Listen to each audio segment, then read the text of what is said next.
Hello and welcome to the show. It's WitchLab Wednesday Live. I'm your host, Tiffany Boggins, and with me as always, my co-host, Whiskey. Once again, going with the slain, still doing that, still killing this bottle. Let's see, today is January 13th, 2021. Happy Triskaidekaphobia Day to you all. It's the 13th, and we witches, we don't even care if it's a Friday. We just like 13 all the time. It could be on any day. So hey, happy 13th. Let's see. Today we have Tara Love Maguire and Christopher Orapello, the authors of Besome, Stang, and Sword, which is an awesome book.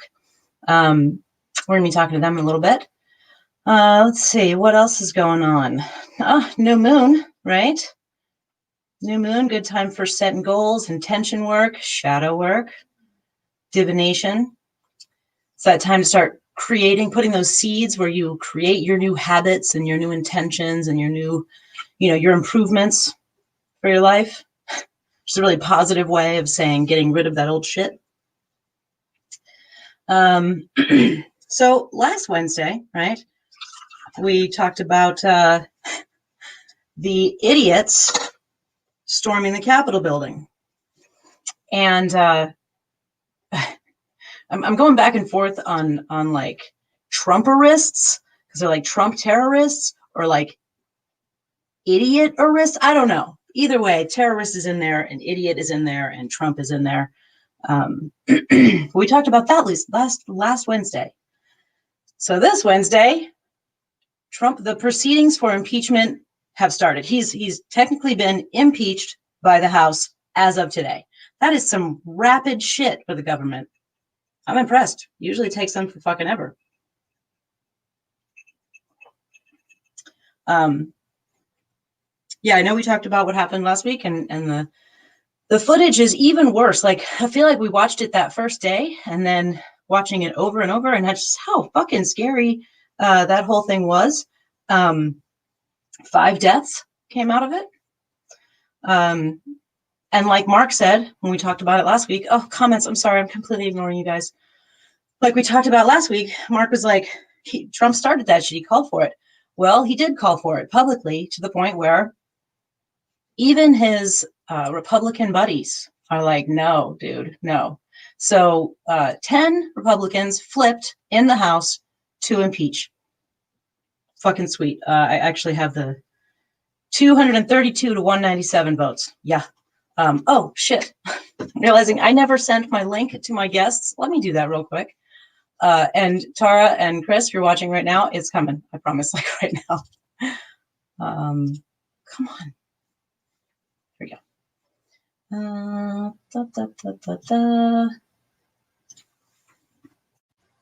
Super unprofessional. Sorry, I have a lot of weird shit going on right now. And I'll tell you about that as an excuse in a minute. Load that. I need a link from you. Okay, clipboard. There you are. Link on the way. Okay. I realize they're not backstage. I'm like, why aren't they backstage yet? Oh my God. Okay. Anyway, so crazy things. Okay, so yeah, so 10 Republicans flipped and impeached him in the House. So jumped that fucking burning ship of his. But now it has to go through the Senate. So now it has to be voted on by the Senate. He has to actually be convicted by the Senate of the crimes, right? Which is technically to incitement of insurrection. Yeah. So,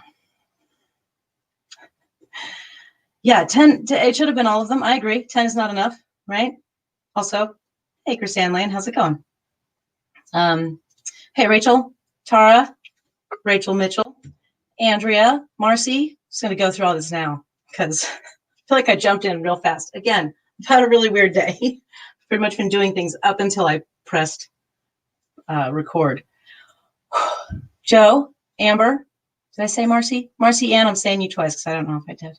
Jean, Christina, Kate, Betty Ann, Wilbert, Rachel. All right, I think I got everybody. Hey, guys. Hey. All right, let's just take a breather for a second, right? Okay. So once again, you know what? I'm going to bring you guys on because I feel like you guys want to talk about this with me right now. But let's just skip all this stuff. We're going to bring the guests on right now because this is important shit. Hey, guys. Hi. Hello. Can you hear us? There we go. Hey. So did you guys been keeping up with what's going on today? Bits and pieces, but I have a kind of intense day job, so I can't like watch the news and stuff like that. But I was reading a little bit while we were waiting for dinner to finish cooking. So I know a little bit about what's going on, but not a whole lot about what's going on.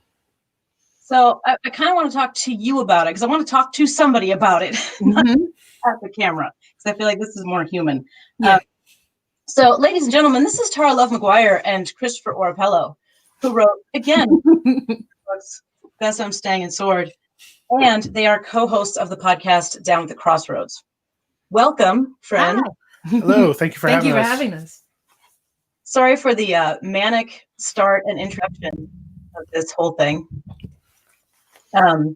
So today is like day 11 of quarantine for me. I've seen almost nobody for 11 days. Mm-hmm. Oh, jeez. Yeah, I know. I've seen my daughter who I'm quarantined with and her boyfriend, but they live downstairs and I live upstairs. So I literally deliver their meals to their door and then I scurry away. So, but tomorrow is the last day of quarantine. So then I get to. You graduate. Yes. Okay. So, again, I was going to talk about politics for just a few minutes, if you guys don't mind listening. Absolutely. And maybe cheering on. Yeah. I feel like we're on the same page. Pretty sure. So, if we're not, then it's going to be a short interview. No, it could be a really long, intense interview. Let's not lose that. Like, let's battle it out, man. Are you on the side with the guy with the horns and the thing? Because maybe we will battle it out. Wait, which guy with horns? Wait a minute. This is I know, right? Channel. The fact that he's not on our side is what's weird. Like, he looks like one of us, right? Like horns, tattoos and looks crazy. Yeah. Dresses inappropriately for events. Yeah, you know. Right. Right. Yeah, so that whole thing happened, and so now it comes down to if the Senate convicts him, then he is technically impeached, like all the way out. Yeah. But then they have to vote again to officially remove him from office. Even though this would be happening months after he's out, it still makes a difference legally because then he doesn't get all of his former presidency. Yep. Yeah, stuff. And then he can't run again. They actually have to have a second vote. So the Senate has to have 2 more votes before we can get him to a point where he technically cannot run again. Mm-hmm. And that makes me crazy. The other way that he can't run again is that he's just not alive. Plan A. I wanted you on. This is way better than just me talking. See? Yes. Well, I mean, just look at statistics right there. He's not a healthy person by any way, shape, or form. So hopefully, under immense amounts of stress. So maybe, I don't know, the collective force of all of just our hate and disgust will finally just stop the ticker, or like push it over in our favor in some capricious God's decision making. Just like, you know what? Fuck it. Wilbur said, Chris took it there. Oh yeah, Chris took it there. That's right. It's so okay. So yeah, or not alive anymore, and there's a possibility that can happen even without anybody's help. Like you said, he's not well. Right. Clearly. Right. The man looks like he's half dead already. I know. I swear he's like being propped up by something, and there's so much makeup on him. I don't know what's under there. It's terrifying. It's funny when you can see the makeup line. That's hilarious. It's almost like you can peel it off. Yeah. Right? Yeah. It's the skin suit. This is when the reptilians are coming. Because I'm pretty going to bring it up. I didn't know who was going to say reptilian, but Ted Cruz and Ted Cruz's skin suit have a very contentious relationship with each other. And I've been waiting for years for that dude's shit to just slide right off of his face. Like, I want it to happen, and I want to be there to see it, because it's going to be like the end of Indiana Jones or Raiders of the Lost Ark, when they open the Ark and the Nazis melt. That's what's going to happen when Ted Cruz's skin suit comes off and the lizard emerges.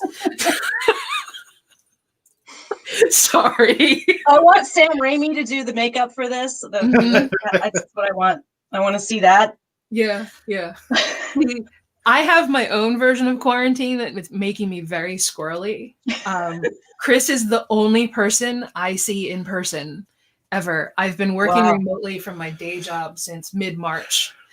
And I'm the person I work for a nonprofit, and I'm the person who is the sole point of contact for any and all pandemic-related impact on employees. So I'm coordinating quarantines and clearances and how long have you had symptoms for, how many days has it been since you were exposed, and then trying to like wrangle all of it. So it's an intense job. Like when everything started with the pandemic, I knew that we were going to be impacted, and I knew it was going to impact my job because I handle leaves of absence and stuff like that, workers' comp, illnesses, all the bad employee stuff. And I knew it was coming my way. And being in New Jersey, we just knew that it would be ridiculous to think that we wouldn't have any impact. And we shut a lot of our agency down and had people working remotely, but we have 24/7 facilities where there's like youth from the court system who get brought, and there's a sex trafficking shelter and safe houses and stuff like that. So we have employees who are essential employees who had clients, for lack of a better term, that they had to take care of during that time period. And so the beginning of all of it was pretty slow for us with people being impacted. And it really hit, I would say like May-ish, around Memorial Day, when people started getting lax with like the social distancing and stuff. And right now, Jersey, our county in New Jersey, we live in Cannon County. It's right across the bridge from Philly. And my job we're all over the state, but we're central in Camden County. And I didn't check the numbers for everything today, but the last time I looked, Camden itself, Camden City, was pushing 10,000 positives. And I think we're just under 800 deaths for the county. And the county's probably about, I think it's like about 1 million people or something like that, if I remember correctly. So it's spreading pretty bad. So literally all I talk about all day long is COVID. And it's to people that I'm not even seeing their faces because I don't Zoom a lot, for work. I talk on the phone. And then he comes home and he either has Tara can't shut her goddamn mouth for 5 seconds, or Tara's curled up in a catatonic ball on the couch. So your quarantine freak out, like when you were coming on and you were like, oh my God, oh my God, oh my God. I feel you. All that just to get to that point. Yep. I feel you so much. I also want to ask you 1,000 questions about symptoms and quarantine periods, but I'm not going to. So tell me again, who do you work for? It's a nonprofit. I'll give you the name back channel, but I won't say. No, that's fine. I was just more curious about what it is that what you do, like what your social job services. Is. Okay. And I specifically do HR. I'm an HR lady. Wow. So yeah. And we have so you many kinds of like stuff that we do. All different programs. All different programs. We have like 80 different programs that we facilitate through the state. But in HR, you help the employees, you facilitate the employees of these programs to get to I'm like places. the support for them. Got it. So, and we have about 1,600 employees all across the state. And we're getting bigger and bigger and bigger. It's just like the type of agency that it is. It's a good place. Like it's not often that like someone who works like a corporate HR job can say like I work for a good employer. Like I work for a good man. I definitely believe that. I wouldn't have been there as long as I have. It's still a social services nonprofit.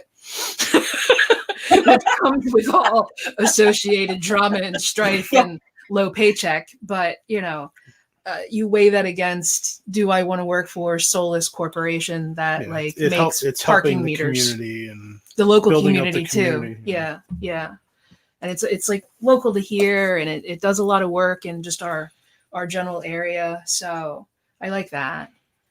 For day jobs, it's not too bad. Okay, so I prepared a bunch of stuff to ask you guys, and one of the gaps in those questions was what you do. So that was going to be something that we were going to get to at some point. I'm so glad that we're already here. All right, going through my list. And it's amazing that that's what you talk about and do, because that's been my whole life for the past 11, 12, 13 days. Yeah. But good news is that quarantine here ends tomorrow. I got my test today, my second test. Yeah. Because I got my first test when my daughter tested positive, and then and we're going to talk about it for just a second. I know you talk about it all day, but no, it's fine. It's totally fine. I kind of want your opinion on if I'm doing it right. I can tell you all about it. Here we go. I am She asks curious. you what state you're in, we're doomed. What'd you say? If she asks you which state what you're state in, are you in? doomed. What state have you traveled to in the past 14 days? All of that's changed. It's all of them now. Like that's not even numbers. It's just if you travel outside of New Jersey, you have to quarantine when you return. Right on. It's great. People are like, even Philly, and I was like, well, no, but yeah. Like wow, like right according over to the numbers, like the way that they calculate the risk of it, it's everywhere outside of the state is now hitting those rates of transmission. But because we butt up against Pennsylvania, Delaware, Connecticut, and I think they mentioned New York. Yeah, New York.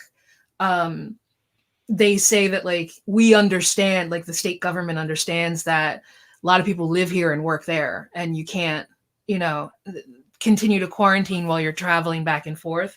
So they're asking for people to just be very mindful of the travel to those 4 states, but you don't necessarily have to do the quarantine when you return.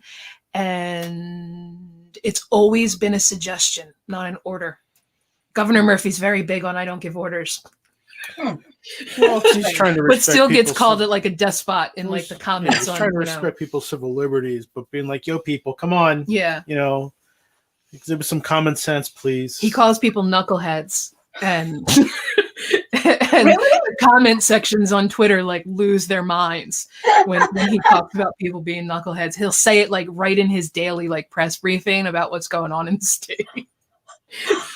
And these knuckleheads having weddings with 500 people, blah, blah, blah, blah, blah. Yay, Governor Murphy.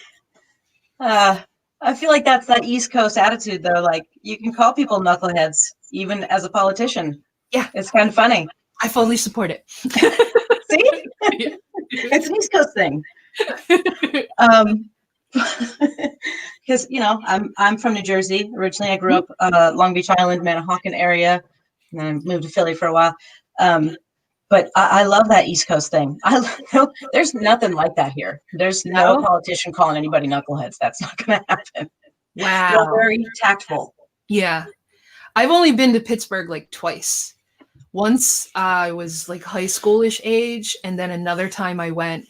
The job before I had this one, I worked for an abortion provider for about 10 years doing kind of the same thing I do now, but like more overall HR. And we had an office in Pittsburgh, and I had to go up there because we fired the whole staff for stealing. So I had to go up there and interview new staff who wouldn't steal. Hire a new theft-free staff. Theft-free staff. Thief-free staff. Yes. All right. Let's talk about book stuff. I think we've dragged my listeners through enough.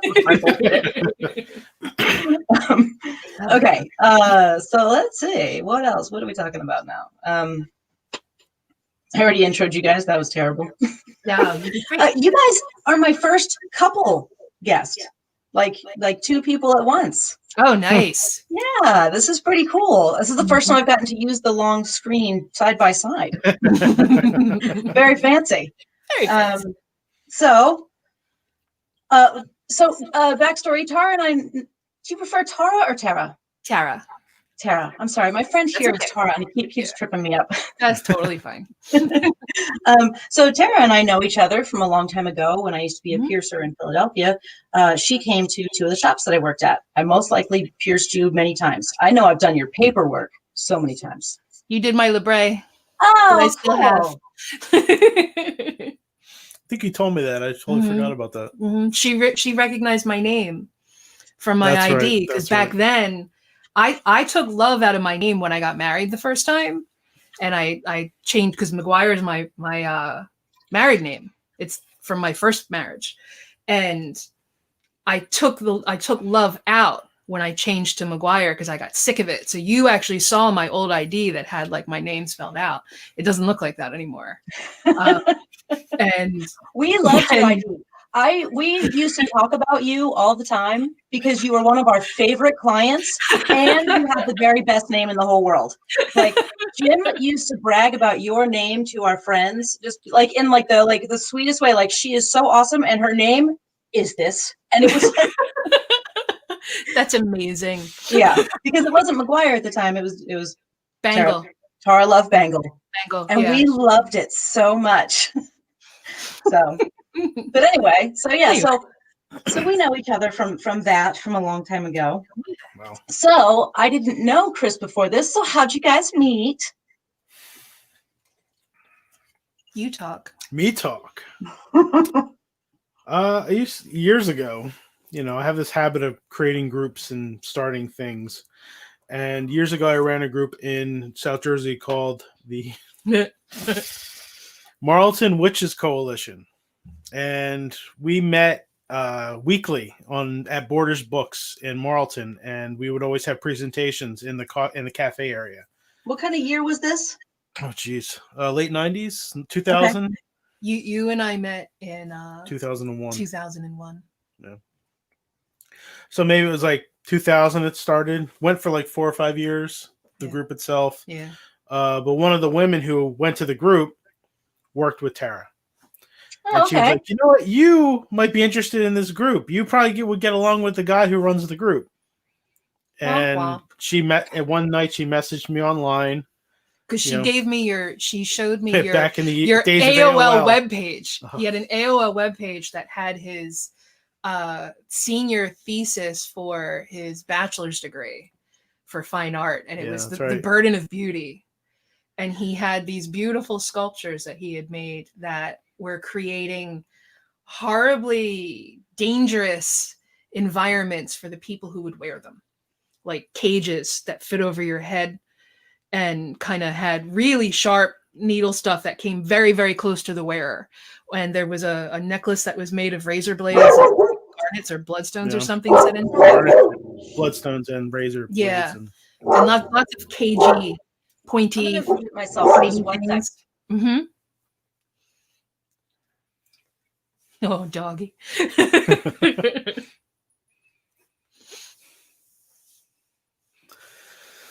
Look at this room that she has going on here, people. We need candles in our room.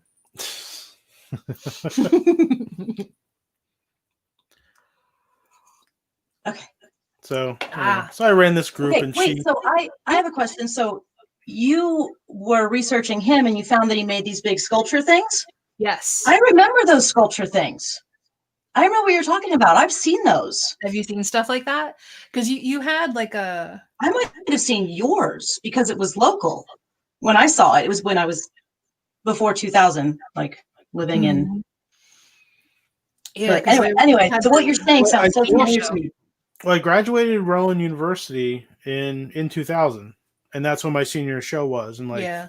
spring of 2000, Yeah. And then we met like the next like year. February 2001 or Mhm, something like. Yeah. Oh wait, yeah, February 2000. Yeah. Wait, no, Because wait, you no. just graduated right before we met. Man, all my years are just Yeah. That's what bleh. happens when you go over 40. Wow. Well, Jeez. But well, long she story- showed me the yeah. website, Yeah. and AOL, the website name was your instant messenger name. Yeah. So Yeah. I had messaged him because I was going to be going to the group. It just hadn't happened yet. And so I messaged him to say, oh, hey, Pam sent me your website, and I just want to say that your stuff is pretty awesome. And we started talking. And then it was just kind of downhill. But the funny thing is that long before that ever happened, I saw her where she used to work at Tower Books in Philadelphia. And I remember seeing this like He used to stalk me. this goth, we were young goth woman in knee-high boots, platform boots, in a Catholic schoolgirl outfit with pigtails, stomping through Tower Books, and I was like, "Who the fuck is that?" Never knew who she was, and then years later, put two and two together. Oh, That's awesome. And I would go to the And bookstore hot. to see if I could see her again. yeah. Because Tower, we had the best occult section. Yeah. Like it was gigantic, and Yeah, definitely. I miss that a lot. Like that kind of Oh yeah. metaphysical occult book section, because the bookstores these days, they're just it's not the same. No. So, but that's how we met. That's awesome. That's adorable. So that was 2001.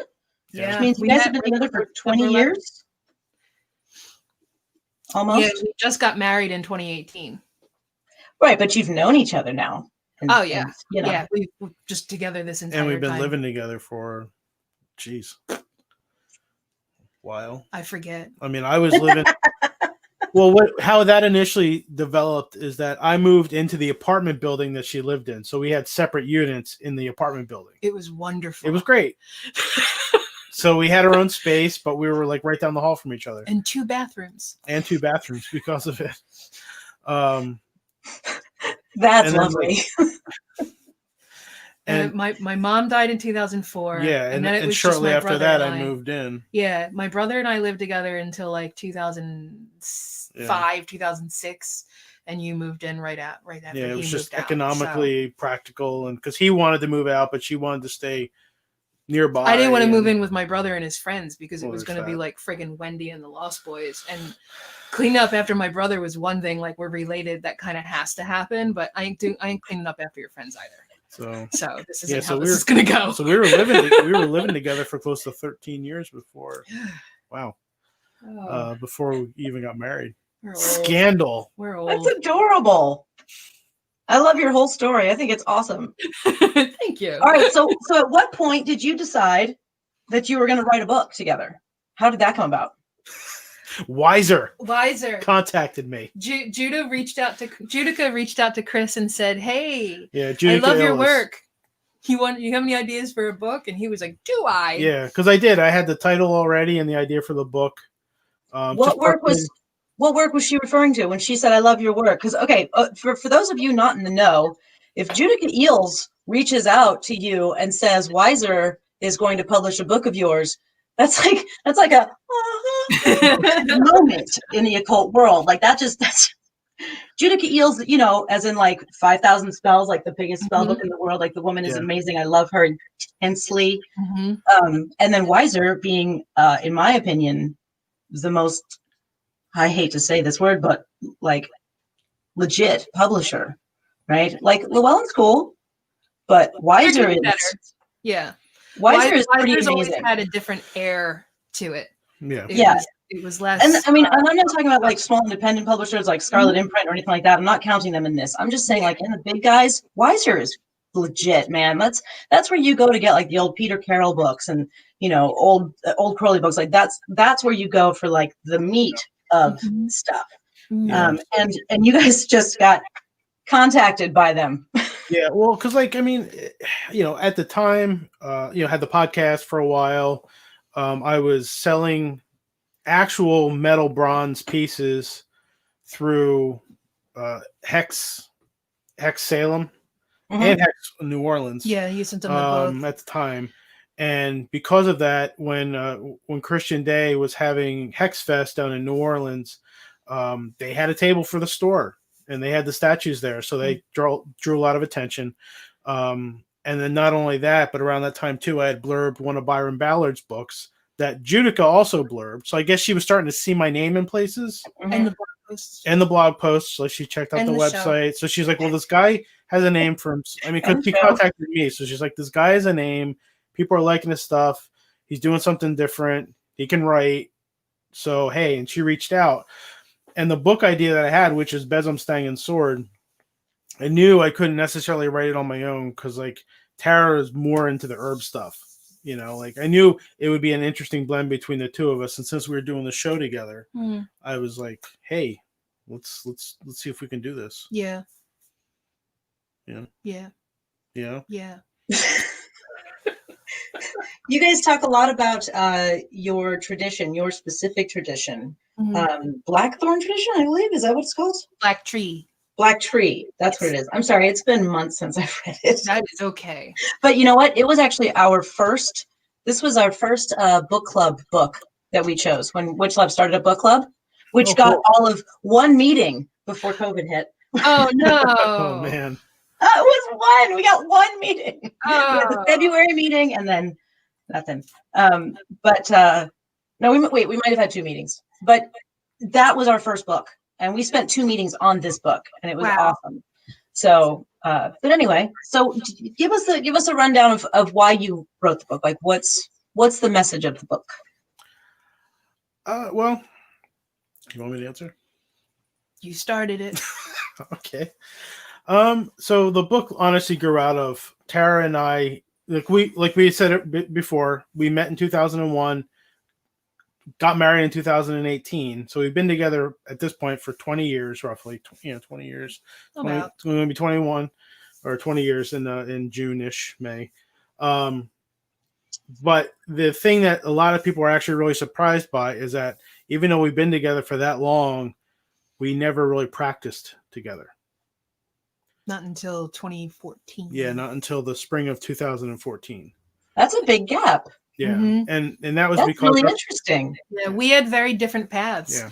Like Chris wanted, he was very into like Wicca, back then, and like the scholarly type of Wicca, like and ceremonial magic, and and he wanted to get into a good Gardnerian coven and stuff like that's what he wanted. And I have never been into Wicca and have always been kind of just like this dirt witch with a lot of spirit work and things like that.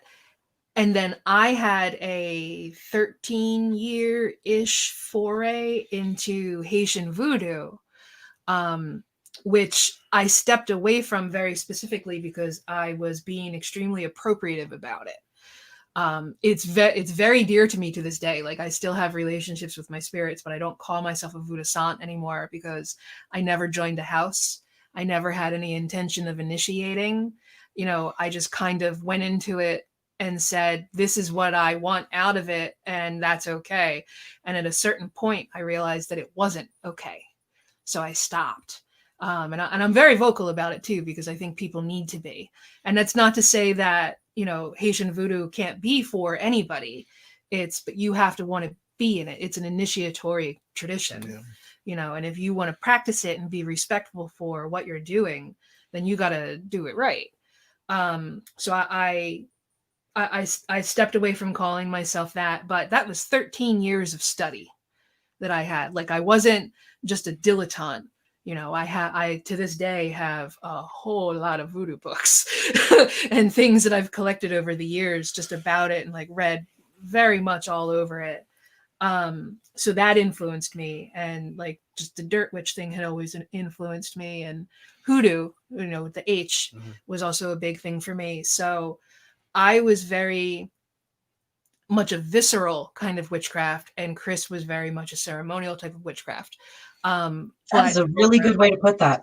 And for like either of us to practice well, we have to merge that, because when we first started trying to practice, that makes I'm sorry, I don't mean to cut you off, but that makes so much sense to me. That is exactly why this book is so fucking attractive.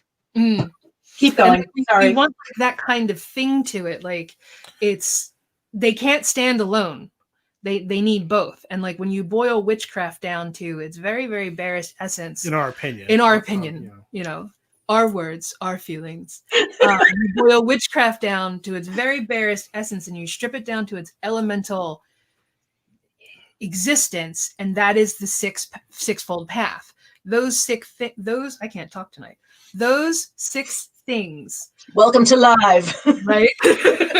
the crux of them is witchcraft. Like witchcraft isn't just casting spells. Yeah. And it's not just potions. It's all of these things. So how many not just so you have to go through? Well, it's not just, and it's probably not about 12.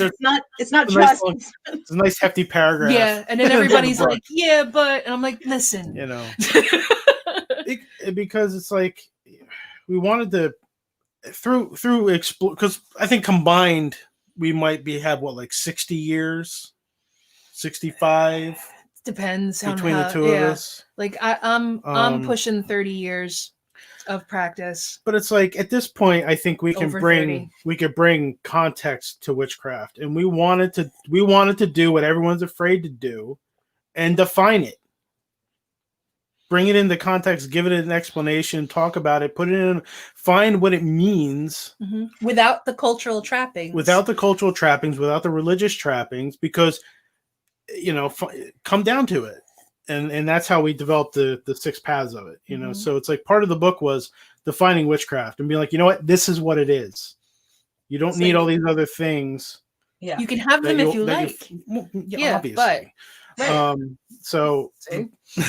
So you alchemied the shit out of it, is what you're saying. Yeah. You took it, and then you boiled it down, and then you kept the good stuff, and you re-solidified that, and then explained it. Yeah. You alchemied the shit out of it. I love it. Again, this is why this book is so sexy. You know. Anyway. And a lot of the book grew out of our own practice, which metaphorically, our practice was like sweeping the table clean and putting stuff back on the table and going, seeing does if that work? that work. One of my favorite ways to decorate.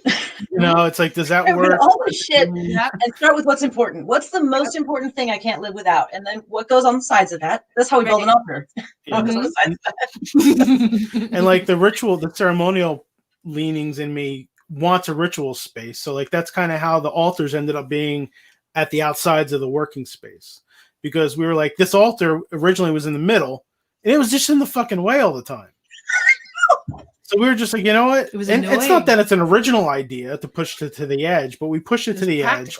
And then after a while, we realized, well, there's actually 3. And if we put them in certain places, it creates this weird little relationship that actually reveals some kind of mystery in a sense. So if you think about it, you know, you've read the book. We talk about it. This metaphysical like radio that you tune in, you put this here and this, and then you wire them together. And this thing happens where you jump dimensions, and it's awesome. That's basically the book, guys. Yeah, that's a pretty good explanation of it.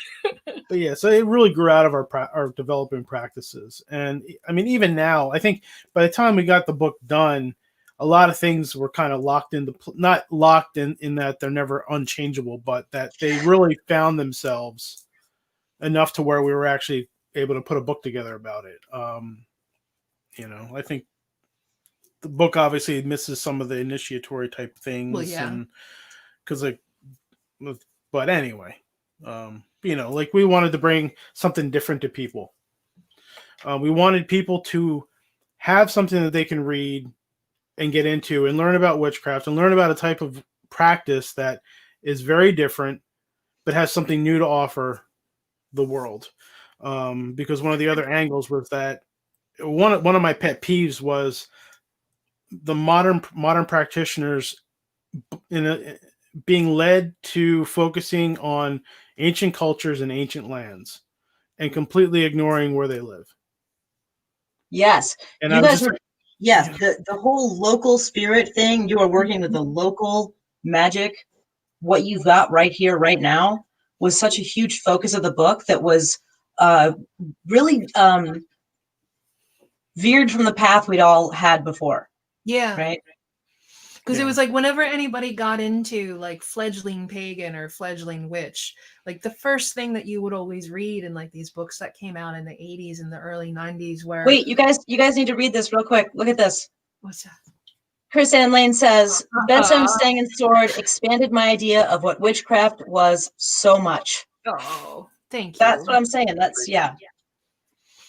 Uh, Also, you fucked with the whole elements and directions. that You was know, him. oh my God. Do you know how many people I've had to talk to about this? I've defended your points so many times. Well, wait. So, It worked for us, so Mhm. you know. but And that's, I, like I said in the book, we got that from someone, so we didn't come up with that. But Yeah. but the just thing is, you used what works for you. That's the whole point. Like, Mhm. even if someone were to follow your book and they didn't follow that part, that's okay because that didn't work for them. That kind of a Right. thing. You Right. can take from Mhm. whatever. Yeah. So I want to touch on something though, really quick. Mhm. Wait, were we on a point that I'm cutting off? Was somebody finishing something?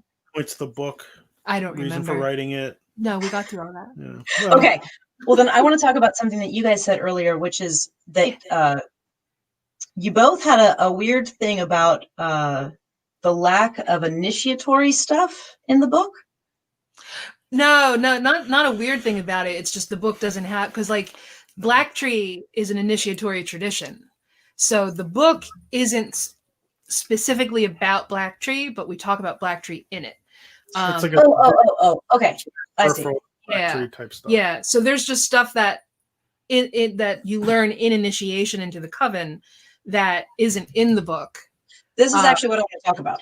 Okay. This is actually the crux of what I want to talk about. So initiatory things, initiating into something. When you guys were talking earlier about when you met and Chris was looking for a Gardnerian lineage to initiate into, Mhm. and also you did not continue with voodoo because you didn't initiate into a house, Yeah. right? So both of you hold initiation into established traditions at a pretty high esteem, right? Yeah. I take initiation very seriously. Whatever someone is being initiated into, those vows are important. You know, Yeah. and initiation. And the funny thing is that I have these feelings and I am actually not initiated in anything still to this day because I'm the co-creator of the tradition. So no one initiated me and no one initiated Chris into it, but Chris has other initiations. You know, he was a Gardnerian and he was a Mason and some other stuff, but like I still got nothing. So he's got papers and you got no papers. That's I'm what you're still telling feral. me. Like it's still absolutely dirt witch and ceremonial. Okay, I And want it's- to talk about and, this. it's not even that I wasn't actually looking for a Gardnerian initiation. It so happened that the high priestess who ended up initiating me was teaching classes on British traditional Wicca. So I was like, okay, what's she going to talk about? Right. You know, I mean, you know, but I always knew that if I was going to initiate into any kind of a Wiccan tradition, it would be Gardnerian. It felt right. It was nice while it lasted. You know, I only had a first degree, you know, which isn't much, honestly. You know, so I'm not, you know, it doesn't really get you anywhere. That's not true, actually. Do you know about the whole initiation weird thing? Like, there's a whole under culture of you're in or you're not kind of thing. And if you got initiated by somebody who has Gardnerian lineage, then you're in, my friend. Doesn't matter if it's first degree or not. It's not, well, I don't want to trash talk. Okay, so we're not going to get into that right now. Then that's fine. We won't. We don't need to get into that. That's okay. No, but the funny thing about that is that like they're all just people, and I've seen just like I've seen some really worthless people in that community. I've seen a couple of good people and a lot of just like anybody else, you know. And it's kind of funny because like you know they think that it means something. To them, it does. You know, it's like when I was a Freemason, and I'm still a Freemason, but when I was more involved and I was an officer in lodge, and there were problems in the lodge, it's like, you all don't realize that this is all voluntary. Yeah. We only come here because we choose to. The minute you make this undesirable, Done. bye. But the good thing is that having gone through all of the process to become either of those things, you don't, if you walk away from it, you don't lose the knowledge and the experience and No, the. but I didn't do it to get that stuff. No, not at all. I just want to No. make that clear. Yeah. You know. 'Cause Wait, you did it for the knowledge and the. No, I did No, it because not- I wanted to experience the tradition. Yeah. The fact was, it wasn't that much different than Freemasonry. And in fact, Freemasonry informed me more about my Gardnerian experience than any of my Covenanters would. Dude, that is all such a rich tapestry, man. Like, all of it has the same origins. We all know this, right? The three of us all know that this all has the same origins. It's like this big netted tapestry, weird shit. It just depends on where you focus on, but it's all the same thing. Yeah. Right? Yeah, So, sorry. no, I agree with you. Like, all those things just kind of add into our experiences, and there's so much Freemasonry, high magic, Wicca crossover. Mm-hmm. It's interesting to spot it too. Well, the thing is if you took out the Freemasonry, you wouldn't have Gardnerian Wicca anymore. It wouldn't exist if you remove the Freemasonry. There's too much of it there. So then and granted, I know so little about the history of Gardnerian Wicca, but from Black Forest Coven to Gardnerian Wicca, where specifically was the masonry just coming from Gardner, or was it coming from other people? No, it's coming from involved? Gardner. Just all Gardner? Yeah, okay. Gardner. I know so little about that part.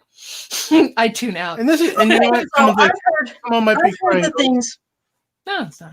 Well, no, someone might be crying oath breaking, but this is shit I knew before I was ever That's not oath breaking. No, it's not. Stupid.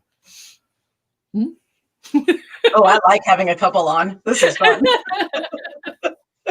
but no, seriously. So, like okay, I heard Lon Milo Duquette had this interview where he was talking about something one time where he was like, what you guys don't realize is that Aleister Crowley and Gerald Gardner wrote a lot of the same shit. Like, they actually, corresponded and stuff. Like, so you're seeing a lot of the same things coming out of it.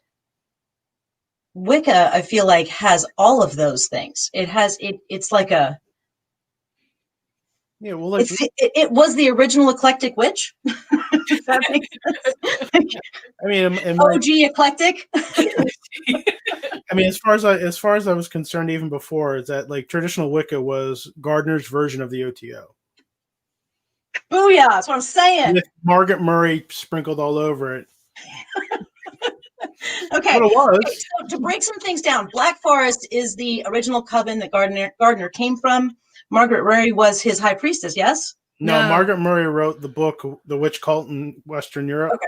Came out in 1829, I think. She actually wrote the foreword to, I think it was Witchcraft Today, I think. His book. Wasn't she his high priestess then? No, she was an Egyptian Egyptologist. But the thing is, she was the reason that everyone thought that Wicca was a religion and it was a fertility cult. That went underground and went underground to hide from Christianity and came back. It was a bullshit theory that she took from somebody that formed it 100 years before she even wrote her book. James B. Russell wrote about it in A History of Witchcraft. Damn. An awesome book, by the way, for like a book club type of thing. Just to recommend Witchcraft. Hold on. Yeah. History of Witchcraft, Jeffrey B. I got a notepad. The second edition out. Yeah, Jeffrey B. Russell and Brooks Alexander. Yeah. It's a neat book. It's probably fun. It's like a college textbook type of book. Mm-hmm. So it's like a really quality paperback with lots of pictures, but a lot of information. Yeah. Okay, Jeffrey B. Russell and Brooks Alexander, History of Witchcraft? Yeah. A History of Witchcraft. A History of Witchcraft. James, I think it's Jeffrey B. Russell, I believe. Now I need to look this up because I don't want to get this shit wrong. We actually Welcome to live, Chris. Welcome to live. we used it I for know, a I book like club that editing. we did a few years ago, and it was an enjoyable read because we had a lot of different kinds of people in that one, and they all got something out of that book. And it goes from like witch cult theory into mostly modern times. Yeah, part 1 is pre-modern movement. Jeffrey B. Russell. Got it. Jeffrey B. Russell and Brooks Alexander. Got it. A New History of Witchcraft. That's the second edition Okay. I title. was I like, believe. that's not the same. The new history. New history. Yeah. Okay. Sweet. Anyway, I feel like I've been in heated debate. Not even debate. I'm just, this is awesome. This is the most magic, like, geeking out I've been doing with anybody in a long time. So my first show back, which was last Wednesday, was a solo show. It was just me talking about how this show is my shadow work because I'm afraid to talk to people and talk in front of people. You're doing very well. I wouldn't have thought. Yeah. Thank you. Well, I'm doing it. Well is, Hey, fake it till you make it. You look like you're making it to me, so it's all good. I'm working on it. Yes. But yeah, so you guys are my first guests of season 2. Not only my first couple guests, but also my first guests of season 2. Yay. We're in season 2. That's amazing. You should see me show 2. I was even worse than I started this one. Ugh. I remember you had Lon on. That was a really great conversation. Because I think you and I were messaging about setting this stuff up like the day before Lon was going to be on with you, and you were like, "Oh my god!" And I was like, "He's really awesome," but I've never talked to him. Chris had him on the show twice. Yeah. We haven't had him on since I started being on, so he's like one of the people that we want to ask to have back. But yeah, I love him. He's so engaging. I love that man in a whole way. Reading his biography was incredible. And I've been reading, what the fuck's it called? Oh, Low Magic. Oh God. Low Magic is just stories. It's literally just listening to that man talk. Yeah. It's so good. You've read My Life with the Spirits too, right? Yes. Okay. Yeah. So that was the one that I read to get ready for my interview with him. You know, because Magic of Thelema and all like the other stuff he's read, I've read that before, but like this was just to get to know him. And then reading this one now, it's like I know him and I'm hearing him talk when I'm laying in bed reading it. And it's crazy because he's still the best teacher. Like, I was reading about in Low Magic, he's like, okay, so I'm just going to tell you just some background because this is just a story, but just some background so you understand what I was doing. And he delves into astrology about this thing he was doing. And I'm like, God damn it. So I had to like put the book down and rabbit hole for like 20 minutes, half an hour. Oh my God, 3 hours later, I'm like trying to write notes so I remember like the fixed and the cardinal and the God, oh fuck. Just so that I can get into the frame of mind of the spell that he was doing 40 years ago. Yeah. He's that good of a teacher still. Ugh. Yeah. I felt very, I was very honored to be able to spend some time online with him. Mm-hmm. Still affected by it. Yeah, he's cool. He is cool. Okay. We should probably, I don't even know where we are. Oh, I know. Let's talk about the Jersey Devil. Love that you put it in your book. It's one of my favorite things from home. Mm-hmm. I grew up in the Pine Barrens. Like I grew up like, Route 72 goes to Long Beach Island. Like that's okay. Yeah. Yeah. Like so Leeds Point. There's a sign for Leeds Point on my route. So tell the people what the Jersey Devil is. So the Jersey Devil is from a Jersey folktale. Don't ask me to remember years. That's Chris's gig, not mine. Old Mother Leeds was a very tired woman who had 12 children. and she was pregnant with the 13th, and her husband, And they believe she was a witch. and they Technically believe, the well, some 13th. stories say she was a witch, but they say also that her husband was an abusive drunk, or there's a couple of different versions. So there was one night when the 13th baby was coming, and there was a storm outside, and she was in a whole lot of pain, and she had been in labor for a really long time. And as the baby was born, she said, "Let the devil take this one." Or let this one Or be a let this devil. one be a devil. Yeah. There's a couple of different versions. And the baby came out, and in front of everyone changed into a devilish, horrific monster. Some people say that it killed the midwife. Some say that the midwife killed over dead from shock. It flew up the chimney or out the window and had a horrible cry and flew off into the woods of the Pine Barrens. And there it dwelt for forever and ever and ever. And still to this day. And still to this day. And there have been sightings all across New Jersey of things that people claim to be the Jersey Devil. And it has been seen, he has been seen as far west as Camden. In the 70s. Which is right on right on the river. So it's Mhm. Philadelphia. Where you guys live, right? There might have been another one in Philadelphia, and I think he's been seen as far north as Trenton. But is generally somewhere. He goes to City Gardens. He goes to City Gardens, yeah. But like the way that he came into the reason he was any kind of a focus for us was kind of as a result of me being in the Gardnerian Coven. Mm-hmm. Really? Yeah. Because I had to do a paper on Herne the Hunter, who dwells in haunts the forest in Windsor. in the UK. I'm not sure where specific, Windsor. In Windsor. Okay. It's in England. And the rumors are, haunts the forest. People are afraid Shrieks of him. in the night. Shrieks into the night. Horned. Horn. Just this monster that haunts this forest. And I'm like, wait. So this monster that haunts this forest has, over the years, has been elevated to some kind of deity type figure. That sounds like the fucking Jersey Devil to me. Mm-hmm. Same goddamn thing. There's a lot of parallels. So I'm like, well, why am I even worrying about this guy over in the UK when I got something in my backyard? Right. When we literally have our own state monster who is a spirit that, when you look at it and you really start to pick it apart, you can see that he is like a primordial manifestation of the land, of the Pine Barrens. He's literally exists because of we believe in him, right? Yeah. Like Pan existing. I don't know if either of you read Jitterbug Perfume, but Pam still exists because we believe in him. Yeah, a little bit, right? Mm-hmm. And so so much energy has been put towards this is our cryptozoology, right?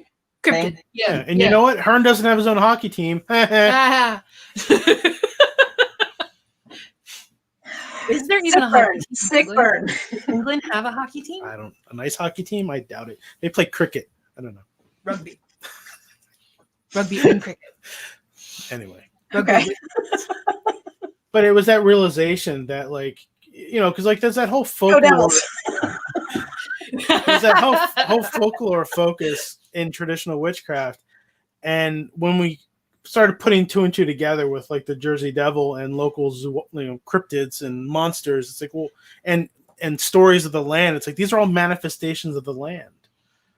Why, let's recognize them in a new light. Let's put them in a new context. They are the land spirits. Everyone has always been very hands off with North American land spirits because they always think that it's supposed to be. No, let me finish. Okay. Sorry. They always try to equate stuff like that with as being Native American, and it's not necessarily. Native Americans have their own names and concepts for the spirits that they have interactions with, but it doesn't mean that just any land spirit that you come across in North America you can't do anything with because you're white. Those spirits are older, they're deeper, they go further than that. It's literally nature. It's the world around us. It's the manifestations of those things. What is? I can't see all. Sorry. The So Jean asks, what is the name of that theory that things only exist because we agree they do? And I didn't mean to cut off your point, Tara. I actually thought it was a great point. I'm sorry. I don't know if it has a name. I'm not sure. I don't know. I'm guessing because if she knows that it's a theory, I just don't know the name of the theory. She says maybe conscious reality. Is that what it is? The name of the theory. Right. So I think this has to do with we believe the Jersey Devil exists and therefore it does. Right. Like, so, but then also that the Jersey Devil, like the cultural icon. Yeah, the cultural icon, the cultural mask of Jersey Devil, the not an egregor. Wait, this is what Jonah says. I believe it's an egregor. Yeah, like the egregor of the Jersey Devil is a mask. And so another culture is going to see that spirit and they're going to have an entirely different name and personality and story and whatever, but it's still that spirit. Build a culture up around it. Yeah, and they have their own thing that come up around it. And it's funny because it goes back to like kind of the flip comment you made in the beginning about the devil and Orange 45 and how the devil's supposed to be on our side. And one of the things that I always talk about is the minute you give belief into a thing, that thing then becomes a thing. So, and it's funny when I say it like that, but it's all of these different devils that we have in fiction and folklore and art and music. They are all now the devil. It's just that version of the devil, but it's a mask over the spirit. So everyone's going to in their own masks. What's that? That is the chaos. It's a mask over the spirit that is the chaos that is the devil. Yeah. Right. Yeah. Like that's the maybe chaos isn't a good word for that, but the primordial force. Right. The spirit behind it. And it's just humans have their own perceptions. And existence is only existence because of the perception. You stop believing in a god, you stop believing in the mask. No one believes it in anymore. Where is it in 10 years? Where is it in 100 years? Where is it in 500? It's gone. It never existed. Yeah. So it's all about like the perception of it and the mask that you assign. I actually have very little work within the coven or even in the tradition with the Jersey Devil. That's the funny part. Like I just don't, it's not one of the spirits that I particularly have a big connection to other than as the Jersey Devil because of growing up in and around the Pine Barrens. You know, I can't quite separate that out enough. For me, it's always Leeds Point, you know, that type of thing. Being a kid, trading like, you know, scary stories and in the woods about it and stuff. I have a hard time pulling away from that. But a lot of my spirit work is more personal spirits rather than the larger spirits. I very much feel small in the universe, so I keep my spirits tight. I don't tend to go to the big ones for a lot of stuff. Every once in a while, it's pretty serious when I do. Yeah, but you commune regularly with the ones close to you, and that makes you feel secure. And I think that's fucking beautiful. Yeah, like I love that. For me, it's more family type of relationship rather than someone that I go to only for favors. Yes, no, 100%. It's more of a relationship that you're building every day. It's not like I aspire to be this goddess that I will never, you know, like this thing that's never, it's not like that at all. Yeah, yeah. Or at least I think that it shouldn't be. I like that I talk to this bitch every day. Like, who's the bitch behind you? I can't see it. It's Tecate. Oh, yes. I'm going to show you. I actually don't, most people don't see this. This is actually my bedroom, and this is my altar corner.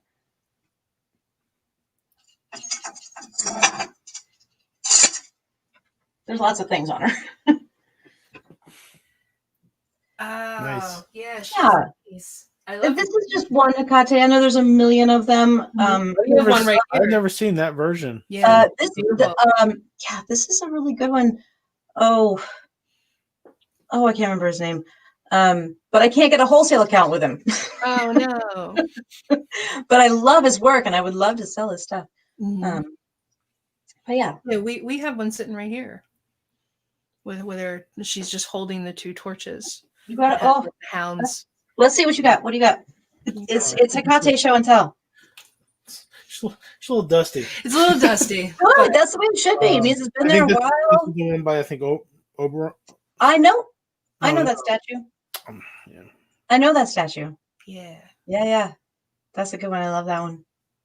I love the skull in you the got back. the dogs and the snake. Turn around and show like the skull in the very back. I love that. That's my favorite part of the piece. Oh, that's fucking sweet. Yeah. Love it. I was pretty psyched when he got her. And I'm Actually, generally not into, like, that's not the one that I thought that I was thinking of. Mhm. I was thinking if there was one that I carry that looks like that. That's not the same one though. Mm. That's different. I like that one more. So you guys are Hecate people, huh? Yeah. She's okay. Shit. Again, small in the universe. Don't deal with the big ones. She is a big one. Yeah, you're right. I stay away from. You're right. You're right. That's fair. Mm-mm. What was like her and like the Witch of Endor were some of the reasons for necromancy. For me to associate necromancy directly with witchcraft. Yeah. So. What? Sorry, my cat is trying to crawl up my back. Because I kicked the dog out earlier. She thinks she has full roam of the room. All right. Let's get back to the interview, shall we? Yeah. All right. So, okay. We always ask origin stories. A lot of our people that come in are new to it. They're witchlings. They're learning. Where did you start? What was your first influences? I was talking. You talk now.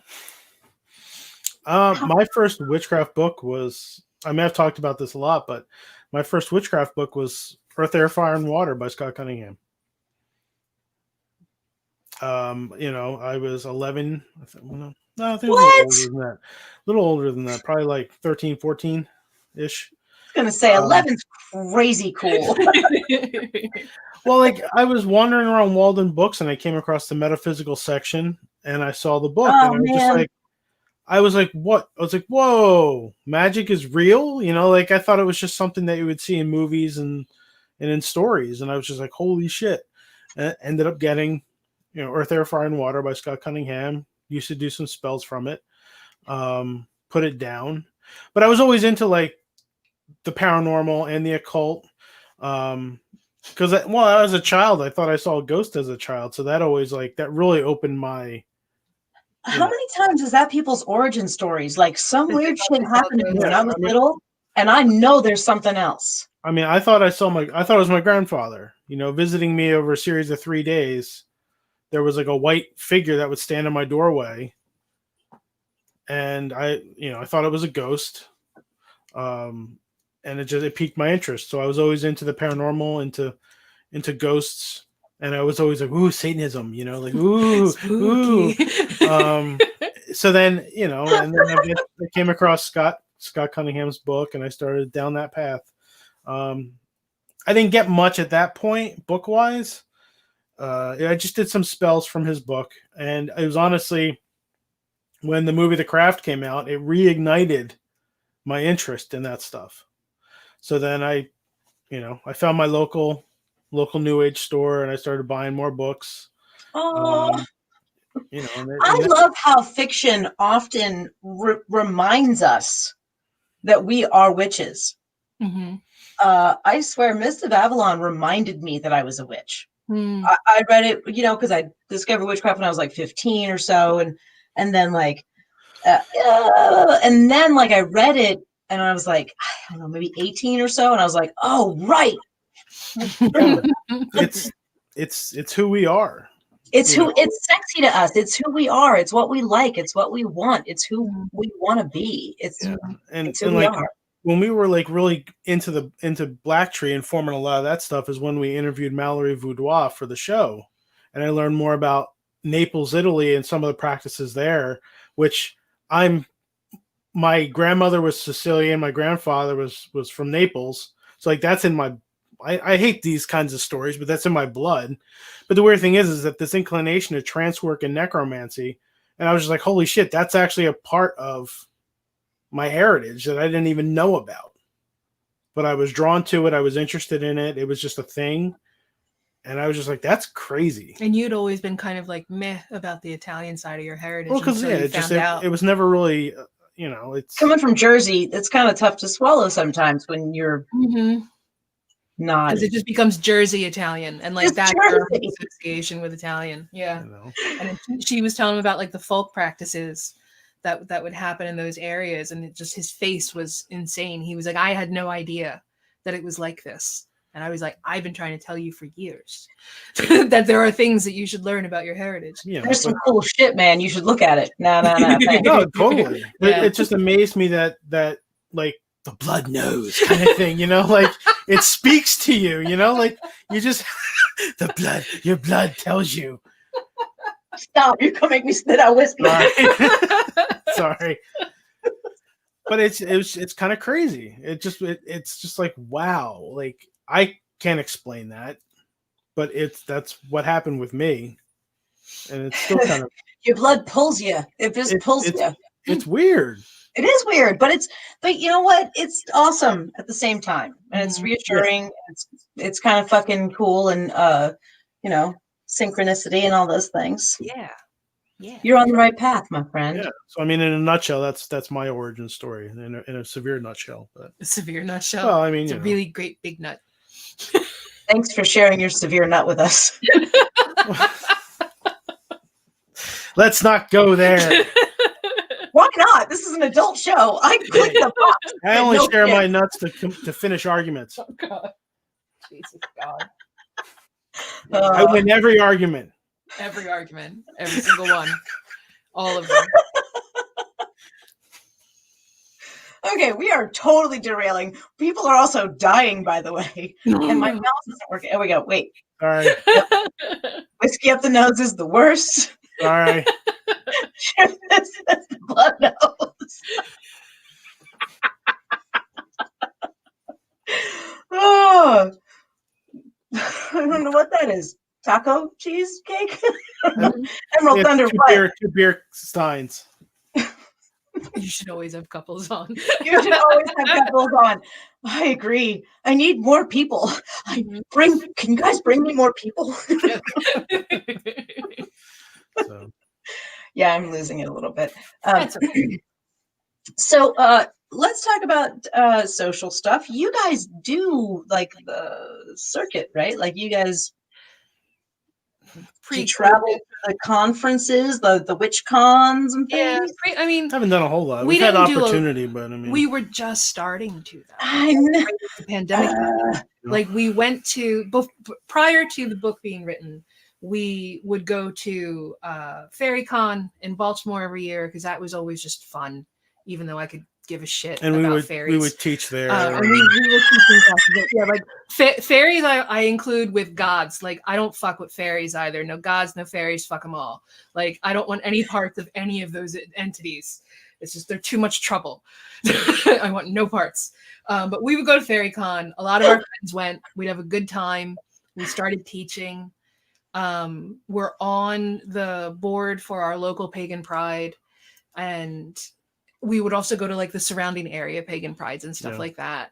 And then we got invited to Temple Fest in 2019. So that was like my first large event. Temple Fest? Yeah, up in New Hampshire. Up by the Temple of Witchcraft, Christopher Penzak. Mm-hmm. Oh, okay. We got to go up there and teach. Got to meet, I mean, I met Christopher years ago, but got to meet, see him again, meet him again in a sense. Finally got to meet Matt Arn face to face. And Harold Roth. Matt Arn, the man who will not be on shows. I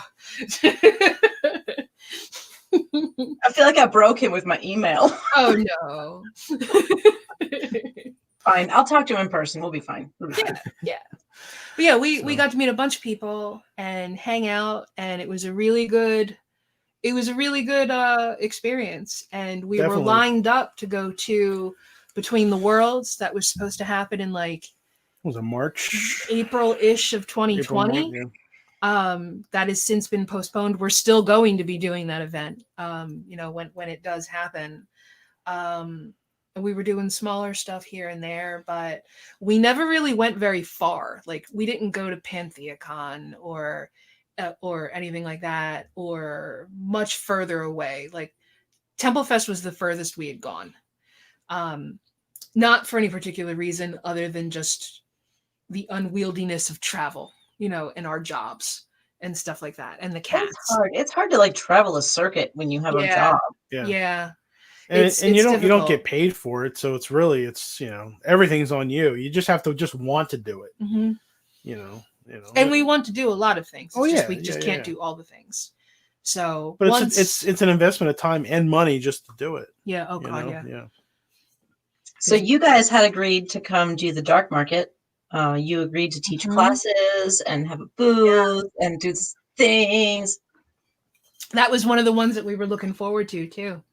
Well, I love here. What's that? Not the shitty ones. I'm glad. Some of them I'm just like, all right. But then others I can get behind it. Like, I love a dark market type of thing. And we have them here, but they're always in Philly. And it's always like, I can't vend at any of those. We can't park in the city with his truck and with all our gear in it. So they would just be impossible to vend at them. So I never vended Philly Pagan Pride, or they have these great markets over in the historical cemeteries in Philly. There's a couple of different ones. Love to go to them, can't vend at them. And I know that the stuff that we vend would be well received in audiences like that. So when you were like, come to Pittsburgh and do a thing, and I was like, yeah, I'm doing it. Columbus. Nah, bitch. It's Columbus, Ohio. Oh shit! I said Pittsburgh earlier. I don't know why. It's okay. We're a close 2.5, 3 hours from Pittsburgh. I got no concept. Pittsburgh's actually really close to us. That's the closest city in Pennsylvania for us. Mm-hmm. Like us, but we are. I am in the middle of Ohio. That's right. I moved from Philadelphia to the middle of Ohio. The first time I was married when I moved here to my first husband. Mm-hmm. And when we were driving one day in the car, like days after we'd gotten here, and the radio was like, "Your #1 Midwest station," and he was like, "Whoa! You moved me to the Midwest?" He just turned and looked at me like I was the devil. Just pissed. It's weird to think of Ohio as the Midwest, though. Like, it is. It doesn't feel like it sits. I don't know. Maybe because I'm so far on the coast. Well, Pennsylvania's so big. I tend to forget where you guys are, and I was shocked when I heard that I was in the Midwest. I didn't know that until I moved here and was in a car, and the radio told me. Yeah. Yeah. So I'm just shocked. That's exactly what my husband did. It was like, "Where did you bring me?" He was so mad. All I could say was I didn't know. Are you going to start your shit? It's literally the heart of it all. It's the heart of it all. So yeah. Anyway, how did we get there? Talking about events. The dark market. Oh, right. So I just finally pulled the trigger and said I'm going to HexFest in August this year, right? Because by August it should be fine, right? Hopefully. I'm asking you, COVID lady, is it going to be fine? My initial statement is probably not, but fuck. From everything that I'm reading, like all right, you're going to be like that. Sorry, my kid. That's Timothy. He's being a shithead. I had to ditch my cat twice. He comes up and goes, "I want in your lap." All right, you're in my lap. I don't want in your lap. And this will go on all night. Mine's just laying here now. She's laying here torturing the dogs because they can't come in. No, with the vaccination rates, not enough people are getting vaccinated at a fast enough speed for the amount of immunity that they want the population to have for things to be normal by summer. What about late summer? Next summer. But beginning in like fall 2021 is probably where things are going to start to be a little bit better.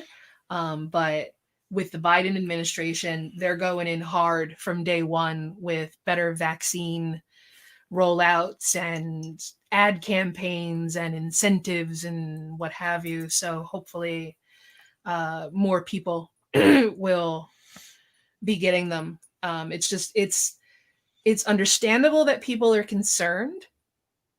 That's a fair statement. What they're injecting into their bodies. Like that's absolutely fair, especially when, like, just as Americans, like we always have this idea that it takes so long for medical procedures and new drugs and everything to get through all of these things, and they do it for your protection. And it's not because of that, it's because it takes so long to get funding to be able to do it. So with the RNA vaccines, they've been working on these since it started. They've been trying to isolate how to do it and the best way to do it and the best way, safest way to go about it. They luckily had funding to do it because multiple countries were just throwing money at them to do it. Your average normal new medical treatment in the United States doesn't have that kind of attention or funding to get it passed through everything as quickly as it needs to be. But I've been reading a lot about like what the vaccine does and how it works and how it impacts the human body and what it's doing inside of you. And once I read all of that, I felt a lot better about things. I was like, get the needle and stick it in my arm. I feel this much better about things. Like right now, put it in stick it in my arm.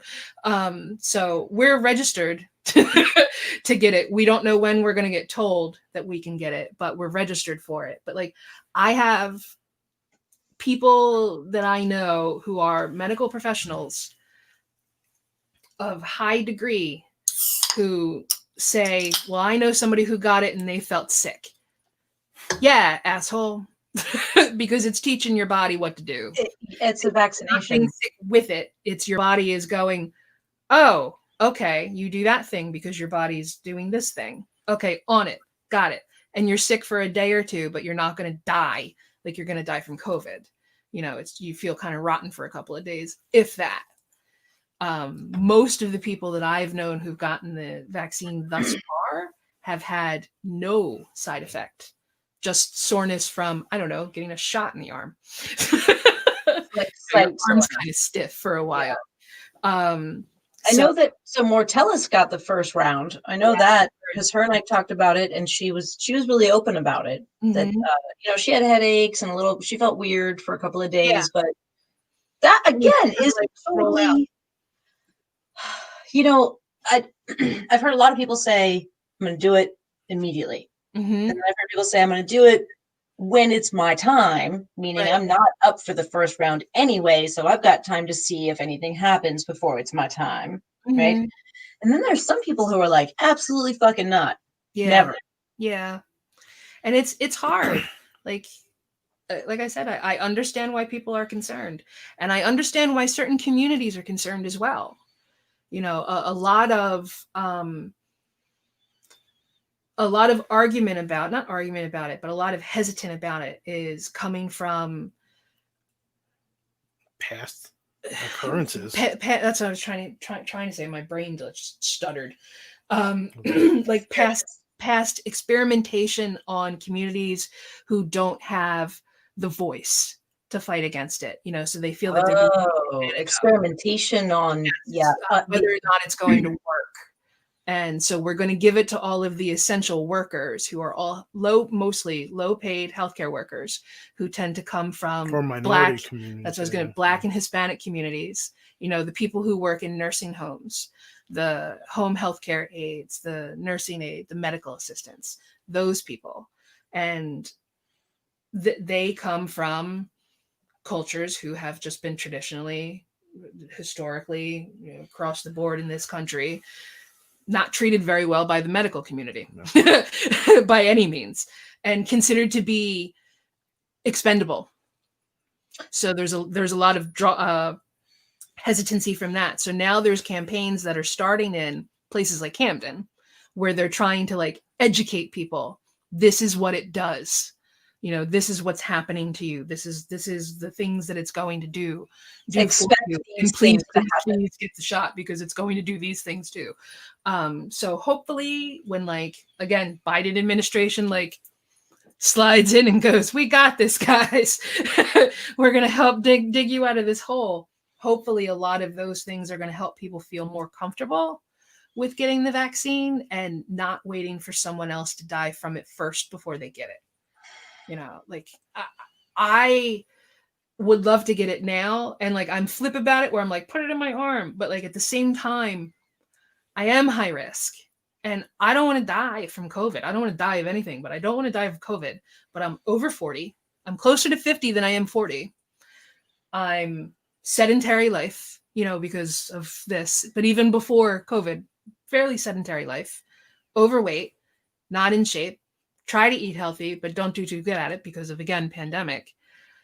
The idea of getting it, or the idea of any of my friends getting it, or Chris getting it, horrifies me. So yeah, if I can have the least little bit of security by getting 1 shot or 2 shot, depending on which vaccine you get, if I can have, like, just that little bit, like, I know I'm still gonna have to wear my mask and do all of these other things, but just a little bit more, I think I would be a lot, the rest of all of it would be a lot more bearable, that and helping create herd immunity. Herd immunity. Some of this came up for me in 2018. In February of 2018, the woman that we dedicated the book to, Sarah Leiter, she was an extremely dear friend of ours, and she died of the flu in 2018. She would have turned 33 right after. She was only like a week or so away from her birthday, or 2 weeks or something like that. Yeah. And it wasn't specifically of the flu, because she tested negative for everything. Like, they did autopsy and stuff like that after, because they didn't really know what she died from. Biopsy, or biopsies, tumors and stuff. Oh, okay, sorry. Toxicology scans. They did all kinds of stuff. And she tested negative for, like, every strain of the flu, but you can't, there are ones that it's just not going to capture. So they said it could have been, but she didn't test for any of these strains. And what happened was her body threw up so much of an immune display against whatever was coming at her, because it happened, she was sick the first day, and then blam. And it was like her body launched this immune response, which is what killed her. And a lot of the things that I'm reading about COVID is that it does a lot of the same stuff. So right after she died, we went and got flu shots, because I was like, nah, doing this. And he was like, yeah, but flu vaccine. And I was like, I read everything about it. We're doing this. We need to get them again, because they're not forever. You got to go back every year. But I started feeling very strongly about things back then. And then this happened, and I heard about the vaccine, and I read everything I could find about it. Surprisingly good amount of information on Reddit. Vaccine, I read really great things on there. But I'm also like a research ferret. Like, I get a thing that I want to know everything about, and I will spend the next 3 days doing nothing but reading everything possible that I can find my hands, like, get my hands around. And that's what the vaccine has been like for me lately. So yeah, but I digress. You digress. I digress. That was awesome. Yeah, I was in for wherever you were going. You passed that anywhere, and I was with you. You were like, yeah, let's do this. Come in. Where are we going? I will get my shot now. Coming to New Jersey. I'm on my way to you, baby. All right. Whew. What are you two drinking? Is it anything fun? Do you guys drink? Am I the only one drinking here? Drinking seltzer. God damn it. And then this was water with bubbles. Peppermint tea. All right, that's okay. It's almost gone. But no, nothing boozy tonight. We were on a kick for a while of strawberry or raspberry flavored lemonade with Saint Germain's and vanilla vodka. Whoa, that's elderberry. Bacon is good stuff. Not really like a winter drink, but good. still yummy. So good. Oh no, we were putting maraschino cherries in it at one point. What? No. I was like, this needs cherries. Let's buy cherries. Maraschino I cherry. always make things too complicated. But that was our drink of choice for a while. And we still All right. have I know that lots of people have made comments and we've completely ignored all of them. That's okay. So, what I'd like for everybody who's watching, now's the time to ask some questions of Chris and Tara. Let's hear what you guys have to say. What you want to know from these people? They're clearly so educated and smart. Just get them.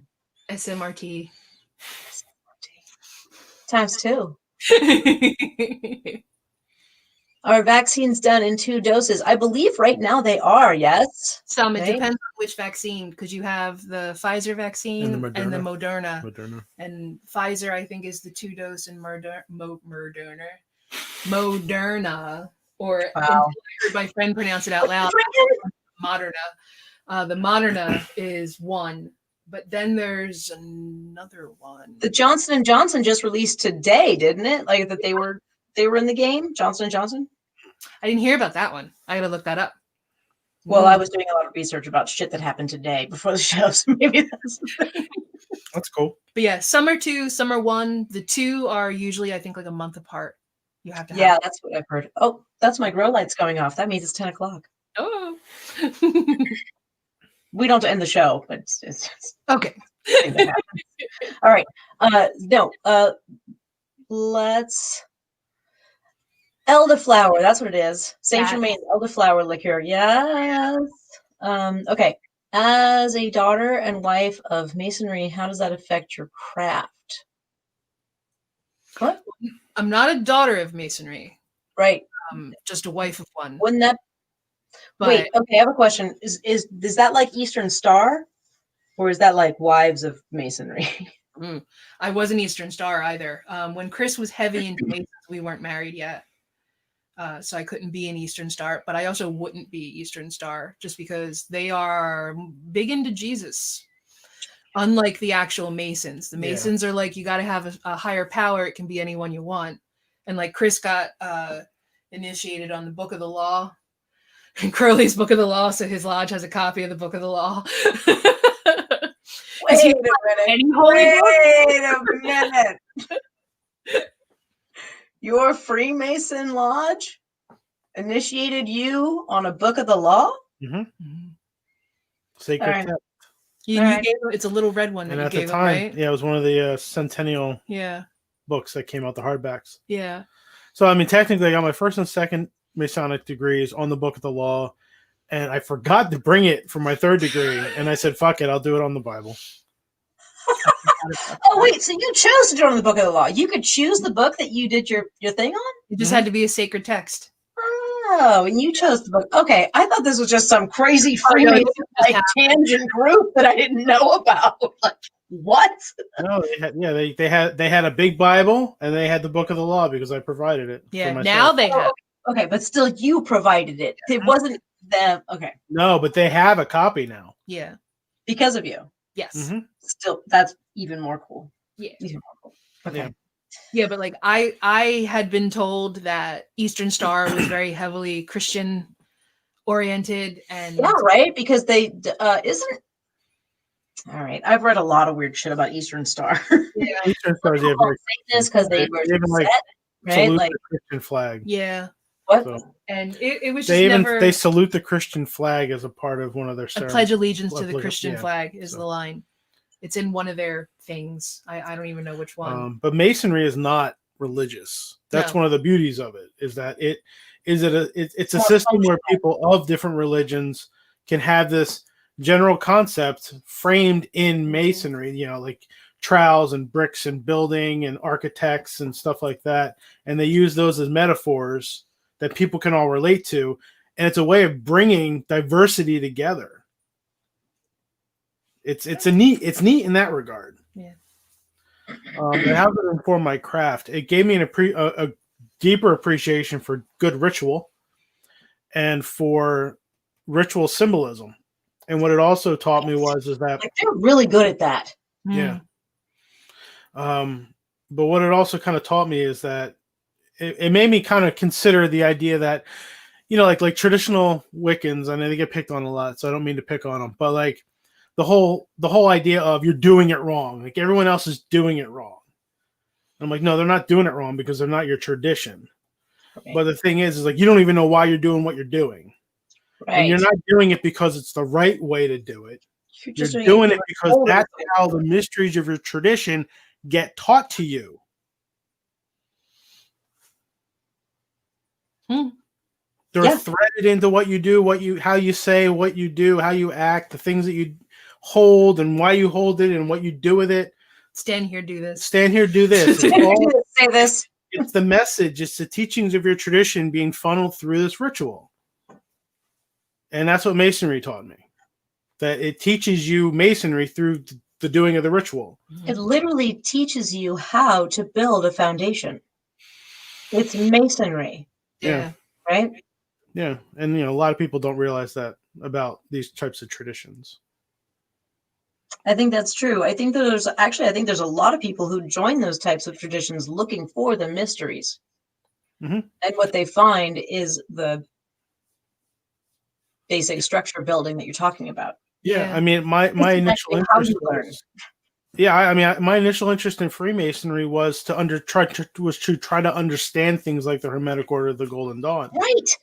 Because you think that that's the way that's going to have some sort of illumination. And in a way it does. It teaches you that fucking repetition works, man.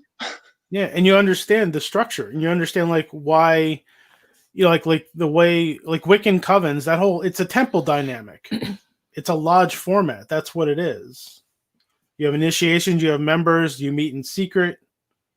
It's a secret society. It's no different. And then there's bog witches like Tara who just go out and like collect sticks in their skirt and make a fire wherever the fuck they are and create some magic. Eat a mushroom and stare at the flames for an hour and tell everybody what you saw. Like that's the kind of the witchy stuff I want. I don't want the pomp and circumstance. But what I've learned over the years of us doing the tradition and having the coven is that having the pomp and circumstance, the stand here, do this, the fancy dancing, as Deb Castellano calls it, and I adore her for. It has its place in the full experience of witchcraft. Like you can be a bog witch, like you were talking about. But sometimes it's good to do the fancy dancing because like it adds another layer. So you are our bog witch representative doing your fancy dancing. Yes. Hooray. But together it works. And isn't this the whole point of magic? That I bet as I've been listening to you guys talk about also cat butt is good. But as I've been listening to you guys talk about your coming together of paths, Chris's is clearly very masculine, and I say that in the way that it is structured, right? And yours is very feminine in the way that it is structured. I'm not putting genders on anybody. I'm just saying as in like the energies that those things represent and hold and show us, right? Yeah, but masculine and feminine put together is the balance that witchcraft, what we're all looking for, is like that. Yeah. It's the whole fucking point, man. Baphomet, look at it. Like I was literally about ready to say, look at Baphomet, and when it fell in your mouth, it's Baphomet. Tits and a dick. He got everything. Yeah, it's the whole. It's the whole package. You guys are the whole package. The whole package. And it's hot as fuck. And then like people need structure and discipline, or it's just we need it. Otherwise, we just dance naked every night and do nothing else. Right? Like I have to have somebody going. It's time to do full moon. Shut up. Like, all right. Or there wouldn't have been a coven. Like the reason why I'd never been in a coven before is because I didn't care. You Like, realize I was just that like, whatever, I'll practice by myself. Like I don't want to put the work into it. But now there's like the drive to do it. You know, there's a structure to it. There's something that I can follow. Like it's not overbearing to have to be able to do these things. And I think I started to say something earlier about it when we first started practicing together, and the setup, like when we had the dopey altar in the middle of the room, and a lot of it was just very like God, goddess, blah blah. And I kept like pulling. it's gross I don't like it like this. Yes. Let's talk about, can we change this? I don't want to do the same moon ritual for full moon and dark moon because it's boring and stupid. Like I want it to be completely different. We have to create I need creativity. Yeah. That's the moon lore. That's how the moon lore happened. Like I had to write that to back my words. Like it was kind of like, all right, asshole, you want things to be like this? Well, now you have to put some work into it too. Bring it, bitch. All right. It took me how many years to write the fucking moon lore? It took the book. I had only written 3 months of it. And I mean, luckily at that time we didn't have anybody else in the coven, so we just kind of winged it every moon. But like I only had 3 months. We had the 12 laid out, like we knew what moon was what, but I didn't write the lore until we had to write the book. But even then, we acknowledged that the moon lore would change and shift because we wanted it to be relevant. Well, sometimes it did change too. Yeah. Like we had August as storm moon, and the next year we then had a storm happened in Jersey where a tornado touched down 5 minutes away from us. Like I heard it pass the apartment. It was one of the scariest experiences of my life. And I was like, that's July. July is storm moon. But by the time everything got to the book, practice. What's that? Because it's about your personal practice. Right, because right. And then when we got to the book, we like structured it even more, because then I started seeing different pieces of the mysteries and of what exactly we were doing. And I wanted very specific things laid out in the calendar for the moons and everything. And those are just our moons. You know, we always tell everyone, what is it like in your area? You know, what happens in February where you're at? It doesn't need to be or what's going on in your life what's going on in your in your life at the time. Like your January doesn't need to be dreaming moon, although I highly suggest it because dreaming moon's the best moon. But do you have crows at a certain time of the year? No, then don't have fucking crow moon. Like work it all out the way it suits your region. This one's just ours. Not everybody has fire. You got pigeon moon? Just do your pigeon moon. That's fine. Pigeon moon. Philly could have a pigeon moon. That's every moon. There's Tree no rat moon, moon? not pigeon moon. tree rat moon. Tree rat. Tree rats in Philly. That's a thing. Sorry, I digress. Awesome. Okay, Kate. So I really appreciate this conversation of a balance between ceremonial practice and dirt bog practice. It's inspiring and also reassuring of my own eclectic path. Hey, thank you. Yeah, man. Right? Very cool. Very cool. Take what works for you, right? And sometimes we do need. Oh man, like I'm very much like a do whatever the fuck I feel like witch, which is awesome.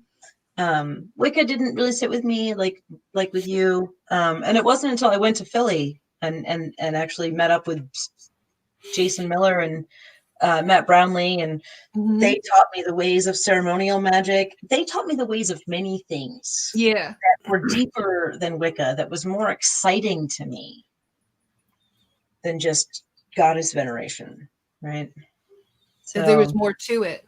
There was were other things too, like other paths and stuff that was just not better, but like different. Different. You know, like when I discovered chaos magic, oh my God, it was like this. Like the top of my head got ripped off. You're like, this is what I came for. This was the shit I came for.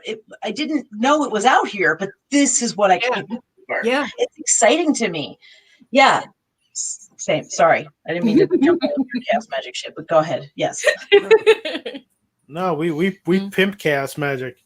Whenever anybody To our asks initiates, for it's like, we yeah. recommend Peter like Carroll's what books on traditional witchcraft, or what books should someone who's interested in traditional witchcraft, and one of them is always Liber Null and Psychonaut. Liber Null and Psychonaut. It's not necessarily that I consider that book to be about traditional witchcraft, because it's not. It's about chaos magic. But you need to have the knowledge from that book to properly align yourself with whatever current you're trying to align with within your traditional witchcraft, like whatever path it is, whatever. You have to be able to have just that. The bare bones technique. In your brain. Yeah. Yeah. It's the technique that they teach in that stuff that's important for the other stuff. Yeah. Yeah. Yeah. I think that the hedge witch stuff that you guys talk about a lot, I think that studying Peter Carroll and understanding the early chaos magic stuff, that, with death stances and shit, like this kind of thing helps with hedge witchery, helps you understand that there is ways to enter different ways of consciousness. Mm-hmm. And also ways of letting go of the self-conscious, I feel like a dumbass type of thing. Like if you are completely rolling yourself into this part, you can step away from the I feel like a fool because I've got my shaky stick and I'm yelling at a candle, it's precisely 3:02 a.m. on a Thursday in, the name of Thor. Like, you're able to step away from, because that is fucking ridiculous. It feels dumb. It feels dumb. Ridiculous so, creatures. Like, when you first started. Yeah. And you have to be able to embrace it and let it go at the same time. And just go all in. And also go all in. The stuff with chaos magic and Liber Null and Psychonaut, it takes the idea that magic is out there and it puts it in here. Mm-hmm. Yes. It does exactly that. It brings it to you. Yeah. Magic is yours, bitch. Guess what? Give it to yourself. Yeah. I like that. I like that a lot. So, how do you feel about Austin Osman Spare? Should we talk about him? I don't have a whole lot of opinions on him. I've honestly never read anything. No. I know that's a shameful thing. He is known as the godfather of sigil magic. Yeah. He's the one who could make it fucking rain on a dime, yo.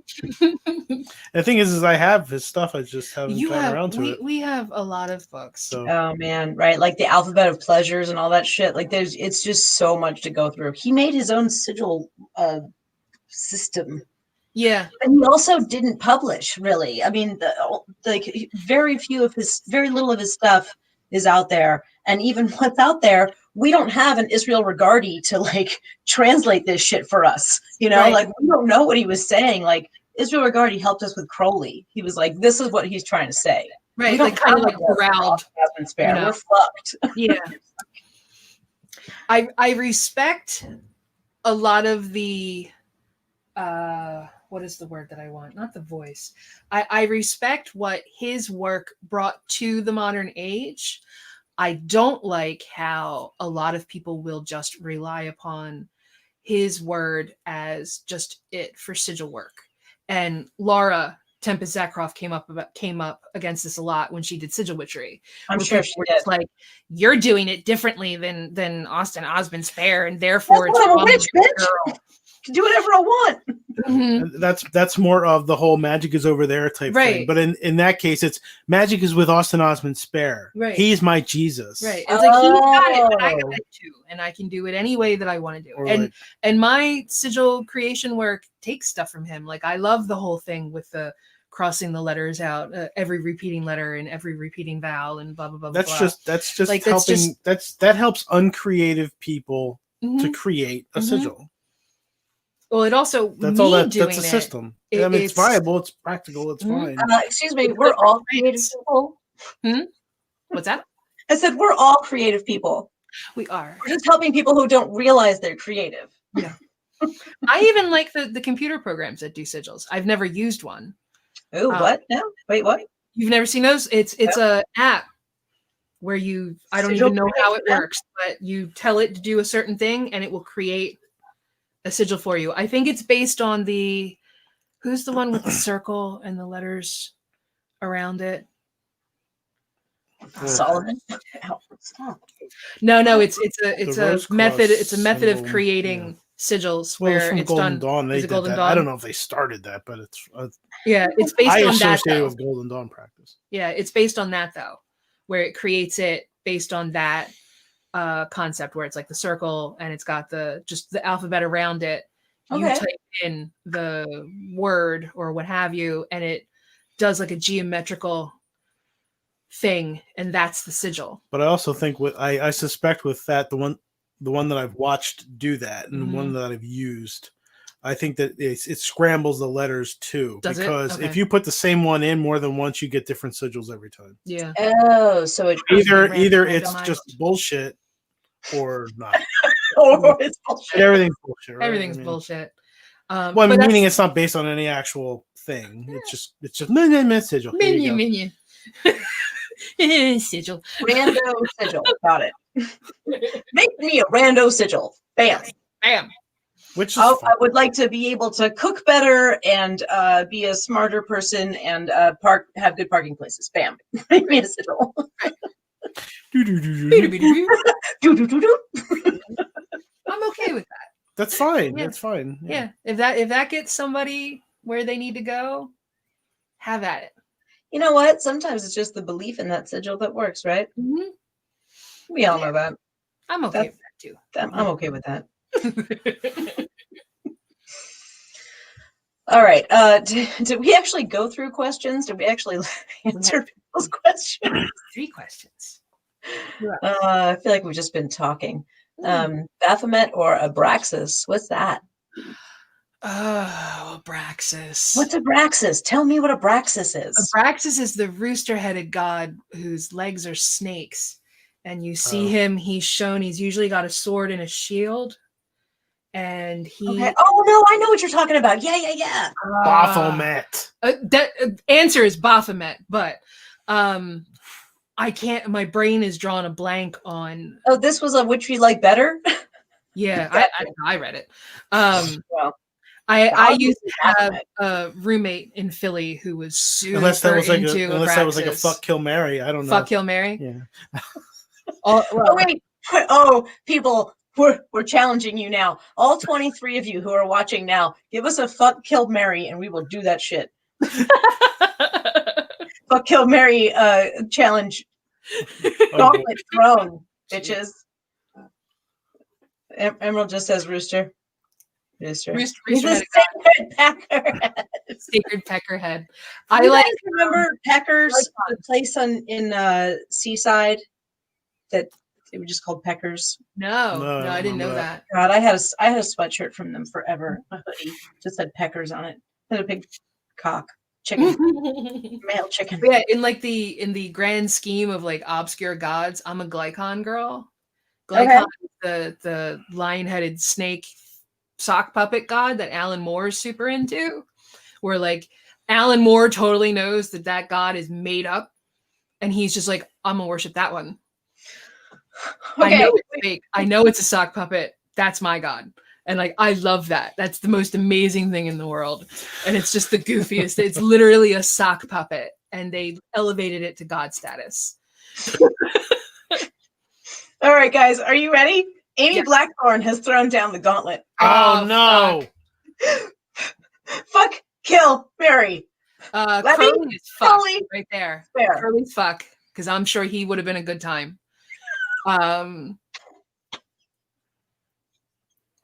See, I can't decide who to kill. Kill Levi, Mary. Kill Spare. Levi, Mary Spare. Oh, Mary Spare.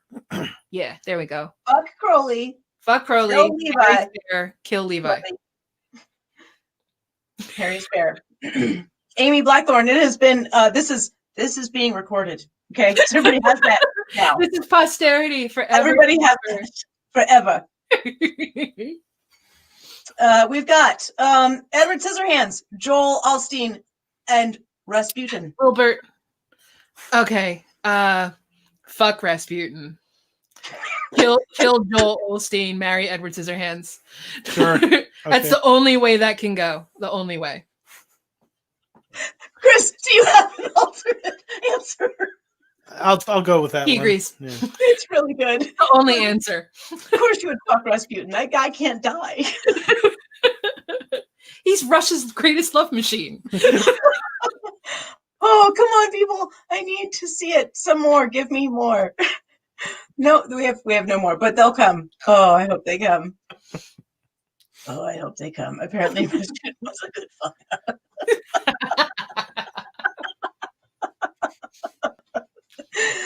Oh, shit. Joel Osteen zombie movie coming out. Oh god. He's gonna be all teeth What's and gonna like happen throwback next? hair. That dude, Joel Osteen, he is one of the most repugnant humans on this planet. Like I Who can't. is he? I don't even know who he Next to the is. guy from Face. Papa John's. Wow. Wow. Because he has like a multi-million-dollar house and then tries to act pious before the Lord, like, and just Joel suckers Osteen. people. Who the like, fuck is he? Who's Joel Hmm? Osteen? Joel I don't even Osteen? know who He's Who an is he? evangelist. Oh. All right. Lots Oh. of big teeth. He's got big chiclet teeth. Ew. What? That makes sense why I don't know him. Mm-hmm. Shitty haircut. I'm going to put Rachel on the spot. She's trying to think of a good one. Come on, man. Amy Blackthorne really fucking killed it, though. I don't know that we can come back from that. That was crazy. She's a crazy bitch. I'm so excited to talk to her. She is fun conversation. I was watching, so I do research on my guests. Mm-hmm. Just so you know, I researched you guys, by the way. Sure. Of course I did. Yeah. You guys do a lot of music on your podcast. Mm-hmm. I love that. I was actually this weekend trying to find some new stuff. And we just got permissions from a few bands to play that I'm psyched about. Because I am not a fan of, I'm going to go with 95% of most pagan music. That's my, I guess, old judgmental goth girl aging punk rocker heart where I'm just like anti-Wicca. it just doesn't do much for me. And so I've been trying to find bands where maybe they're not specifically their pagan, but maybe they have like a whole lot of witchy songs. Or they're just good. Or they're just good. And we want to share them. And it's an independent artist and we can get permission. So what I have a particular love for like psychedelic sludgy doom metal type of stuff. So I've been stuck on these kind of bands for a few years now, and I keep finding them on YouTube. Gotta find some other ones too, though. Yeah, I mean, I like Chris, them, Chris was like, we can't play all like I like variety. psychedelic stoner sludge metal, and I was like, yeah, but we kind of can. And you know, it's our podcast, right? Like we can do whatever we want. Right. That's what I said. But I mean, I like to try to play pagan-y, occultum, yes. culty stuff when I can. Not always. Not always. You know, I but try to play something that's relevant. The funny thing is they all have like witch in their name. Like Kate wants to know what you don't buy the pamphlets. Can't do it. Or just like endless songs to the goddess and just no. Yeah, and I pick the music, and I won't just play anything on the show. It's gotta be like pertinent. Everything that's on the show is music I like. Yeah. And I've had to turn some people down, and it's like. And we've taken some things out of rotation. Yeah. All right, we've got some challenges here. Yeah, Mary kill fuck. Right, You better be good. You guys ready? Yeah. You ready? This is a crypto one. Bigfoot, Mothman, Florida's lizard man. What you got? Lizard man. Marry Bigfoot because he's warm and fuzzy. Wait. What are you doing with Bigfoot? Marry Bigfoot. Marry Bigfoot. You want to cuddle? Got it. Sure. Lizard man. Fuck lizard man. Fuck lizard man. Mothman. Kill that motherfucker. You gonna kill Mothman? Yeah, why not? Never saw you know the what? movie. You caused a lot of damage. You might just little want to heart if you kill Mothman. Sorry. What was that? I said he did a lot of damage. You might just want to get rid of him. Yeah. He's trouble. And the rest of them didn't. But yeah, but definitely marry Bigfoot for sure. Definitely fuck Lizard Man. I'm with you guys. I'm just saying I'm with you guys. All right. Rachel has some Rob Zombie, Winchester, Dean Shaggy. Winchester, Shaggy from Scooby-Doo. Who's Dean Winchester? From Who's Dean? Supernatural. Okay. Got it. I don't even care which one. The shorter one. And even then, he's still tall. Yeah, I mean, he's still tall. Well, the one guy. He's only 6'2". I'm gonna go with Kill Shaggy because I fucking hate Scooby-Doo. Like every single character on there, I can't stand. So kill all of them. fuck Dean Winchester. Marry and fuck Dean Winchester and just ignore Rob Zombie. Sorry. I was like, right. Dean Winchester's a fantasy character, so fuck him. Marry Rob Zombie because he's a film director. And he's real. He can't get out from under his own dick half the time. He can't get out from under his hat. No. Wow. Never takes sunglasses off. Can't write dialogue to save his goddamn life. I think I would marry Shaggy. Marry Shaggy? He seems You have so good snacks at the easy to very get along with. He's so sweet. Super sweet guy. Super sweet guy. Then it's kill Rob Zombie. What's that? Then it's kill Rob Zombie if you're gonna. Yeah, I have no interest in Dean Winchester. I'm old. I'm gonna fuck Rob Zombie. I'm gonna kill Dean Winchester. I don't give a shit about Supernatural. And Shaggy's gonna be my husband because I kind of like his just chill. He's just fucking chill and sweet and positive, man. full of He's snacks. a little scared, but I'm okay with that. Now, is that going to be Matthew Lillard Shaggy or Casey Kasem Shaggy? Oh shit. I guess he. That's the hard questions. Wait, Casey Kasem? From the original Scooby-Doo cartoons, the voice was Casey Kasem. Are you fucking kidding me? Is that real? Yep, that was him. I'm gonna have to listen to all of them again. It's so weird. Wait, I have to choose between Casey Kasem and Matthew Lillard now. This show is fucked. Camera flip. We're done. No, I'm really close. I was kidding. My thighs are bigger than I thought. All right. Does anybody else have any kill Mary? Whatever. Fuck Mary Kill. Let's see. No, wait. There's a bunch of comments about all of this shit, though. Hold on. Ball Sagoth. Their name sounds like ball sack, but their music is incredible. Catacombs of Yore. I'll have to check them out. I don't think I've heard of them. Check But them are out. their songs like 15 minutes long, or is there like something that's appropriate for? Because that's the other thing that Chris is always like, the songs can't be over 5 minutes. No, that's not true. Can you give like a 30-second Lead in? too? Nah. I'll have to check them out though. What is it? Ball Sagoth. Okay. Our camera's like just blocking the beginning of their comment. So I had to like Yeah, Ball Sagoth. BAL-SAGOTH. them out. Rivka Fox, Lucian Greaves, Anton LaVey, Marilyn Manson. God damn it. Lucian. Okay, all right. I gotta think about this myself. Greaves is Hold on. the head of That's a clear one. The Temple of Satan shit with the Baphomet statue, and they were Lucian suing. Greaves is the founder and spokesperson for the TST. Yeah. Temple God, of yeah. Satanic, Satanic Temple, TST. Anton LaVey started the Church of Satan. Marilyn Manson is a pop star who sings about Satanism. Wait. Kill Anton LaVey. Kill Tony. Fuck one of the other ones. Wait, hold on. This one's Tony tough. LaVey. This one's tough. Marilyn This one Manson. is tough. So let's marry him. And then Wait, we'll what? fuck Lucian Greaves and then walk away so we don't have to hear him keep talking.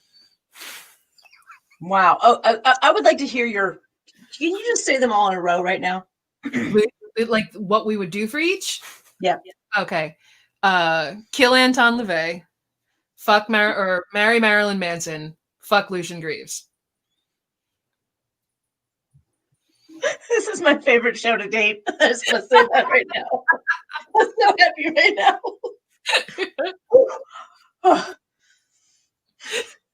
Okay.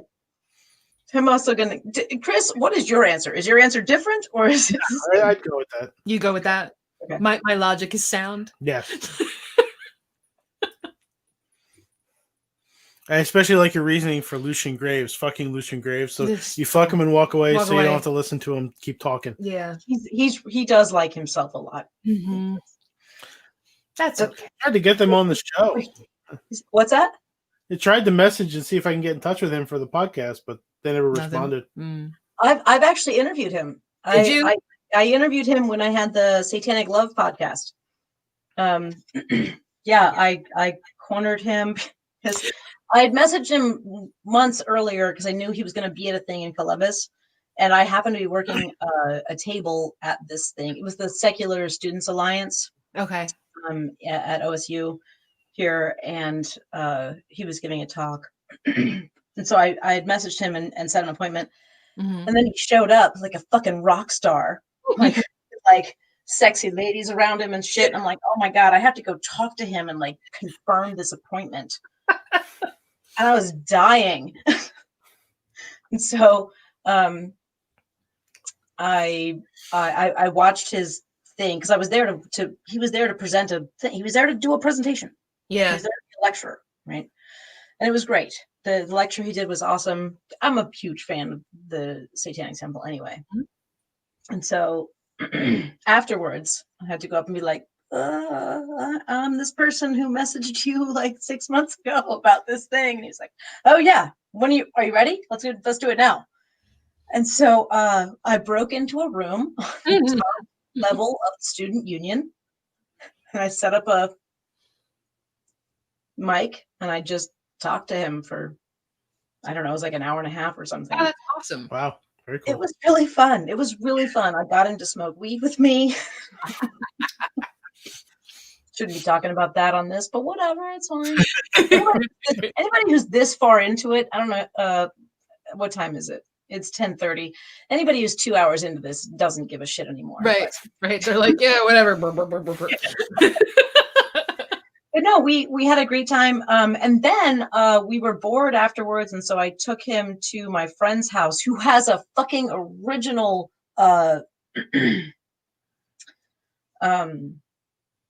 Eliphas Levi book that has the original Baphomet in it. Oh, cool. Yeah. What the fuck is it? Transformative magic, transcendental magic. What the fuck is it called? Mm-hmm. I think it's transcendental magic. Transcendental. Mm-hmm. Yeah, I think that's it. But yeah, so my friend had an original, and so we went and looked at the original Baphomet copy while we drank scotch and talked and played with a violet wand that was also. Anyway, it was really fun. So fuck Lucian Greaves. Kill Anton LaVey. Marry Marilyn Manson.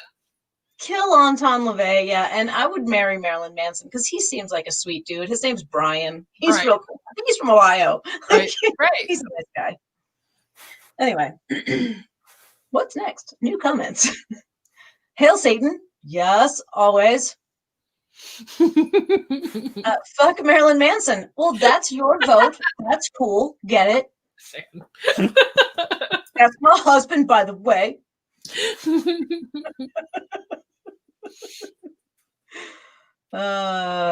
And also cannabis is the shit, so that's where we're at. All right. Thank you, Amani. Thank you. It's 10:30. We've been on for roughly 2 hours or so. How are you guys feeling? Are you done? You want to talk about anything? You want to answer questions more? We can answer more questions if there's more questions. That's fun. I'm feeling spry. I usually go to bed around now, but I'm feeling pretty awake. Yeah. So. Awesome. We're going to keep you up past bedtime. Hey, bitches. They want to stay up past bedtime. Bring it. What you got? What you got? He sends a runner. What? Amy says he sends a runner to my local witchery shop for a certain brand of incense he meditates with every morning. Hmm? Well, Amy, I think you should Is- tell me Who because sends he's a my runner? husband. You're talking about Marilyn Manson, right? Oh, do you have any books coming out? What actually? Do you have any books coming out? Slash, what are you excited about right now? Like, what's going on in your lives that you're excited about? What are you working on? What are you doing? We've been trying to buy a house. We've been trying to buy a house in September. Dude, you guys, okay, so as long-term viewers of the show know, we've been trying to get them on since September, I think. Yeah. We And then it was had a couple September, of tries. but things and so, but all of this time you guys have been trying to buy a house. Yeah. It's been the same house. Yeah.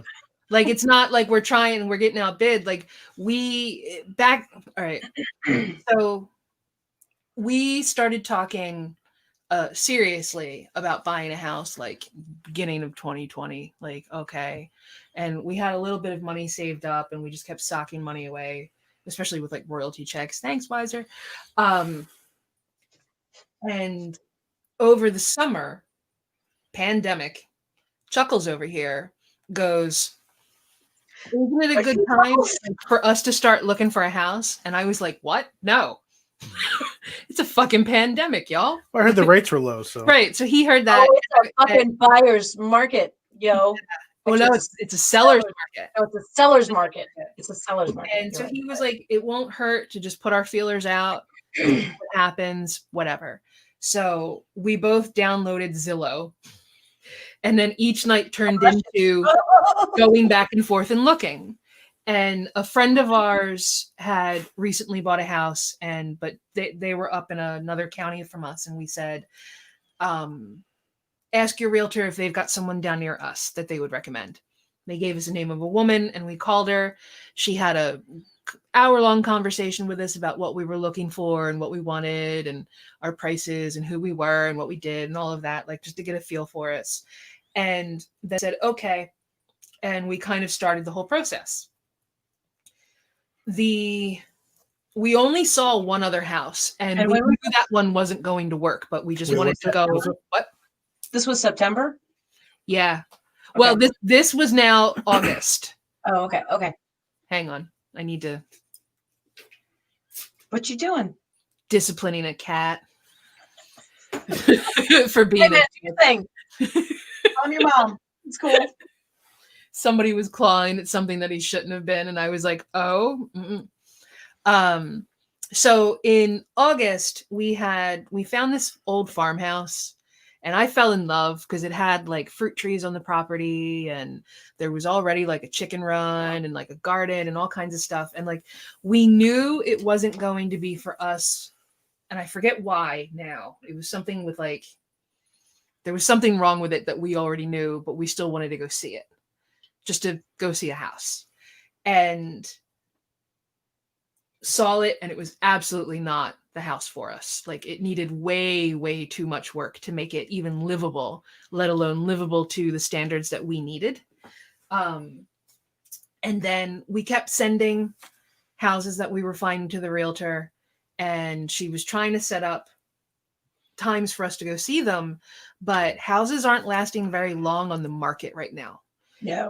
And we kept coming up against that. Or it was ones who wouldn't take the type of loan that we had. Or if a house was on the market for a while, there was a reason. There was always something wrong.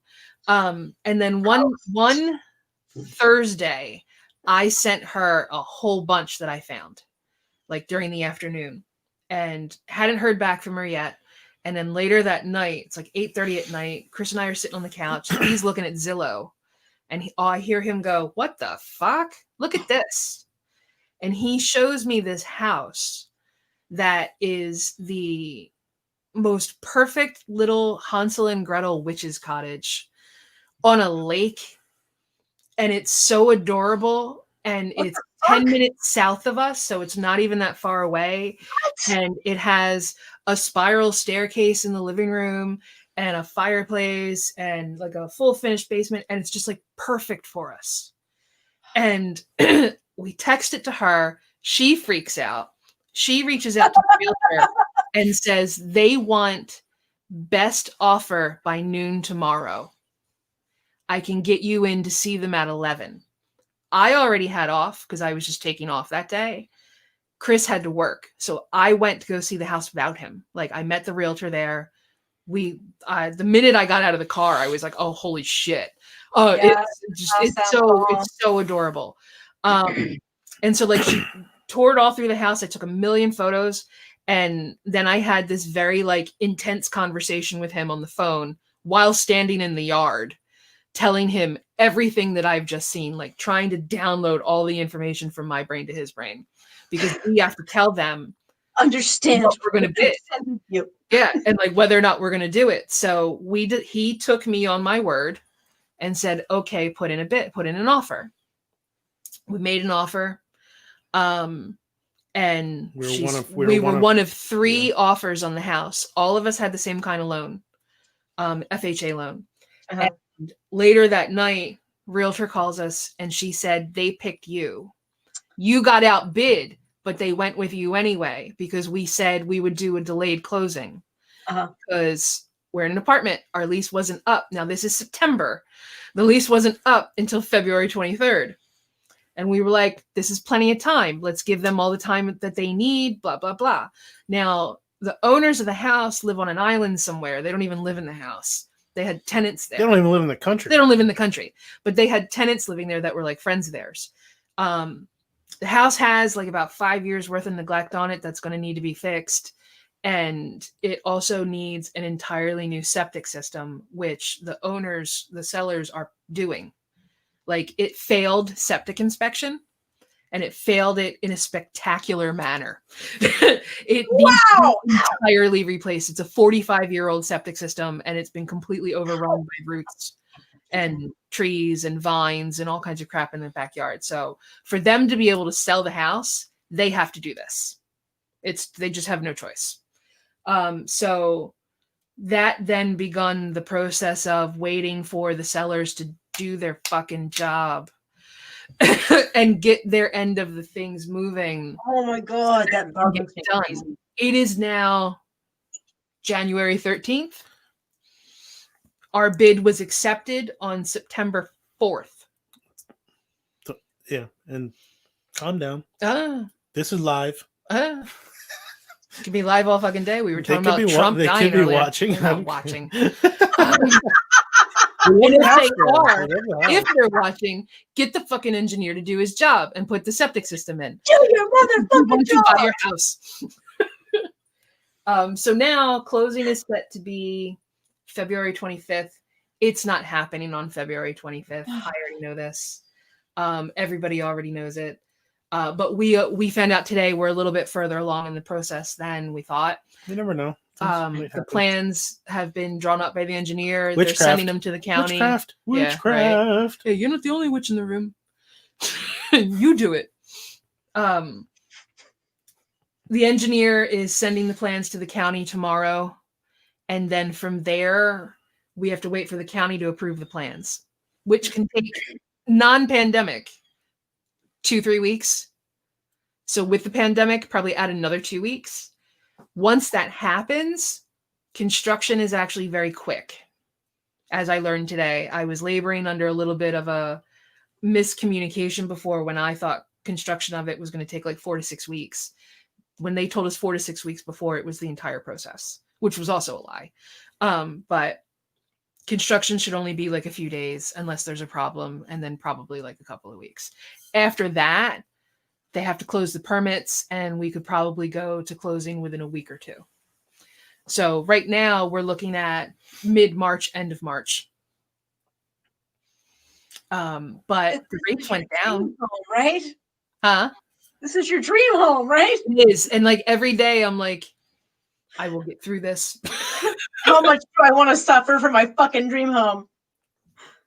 Jean Linder actually says, oh my God, manifest that shit. We can't help you with that. Well, part of, and this is, it's actually a very topical conversation in that living in this environment that we are in now with like the pandemic and everything going on in the country, and it just feeling like everything is on fire, and not being able to see the people that we love or practice with our coven or anything like that.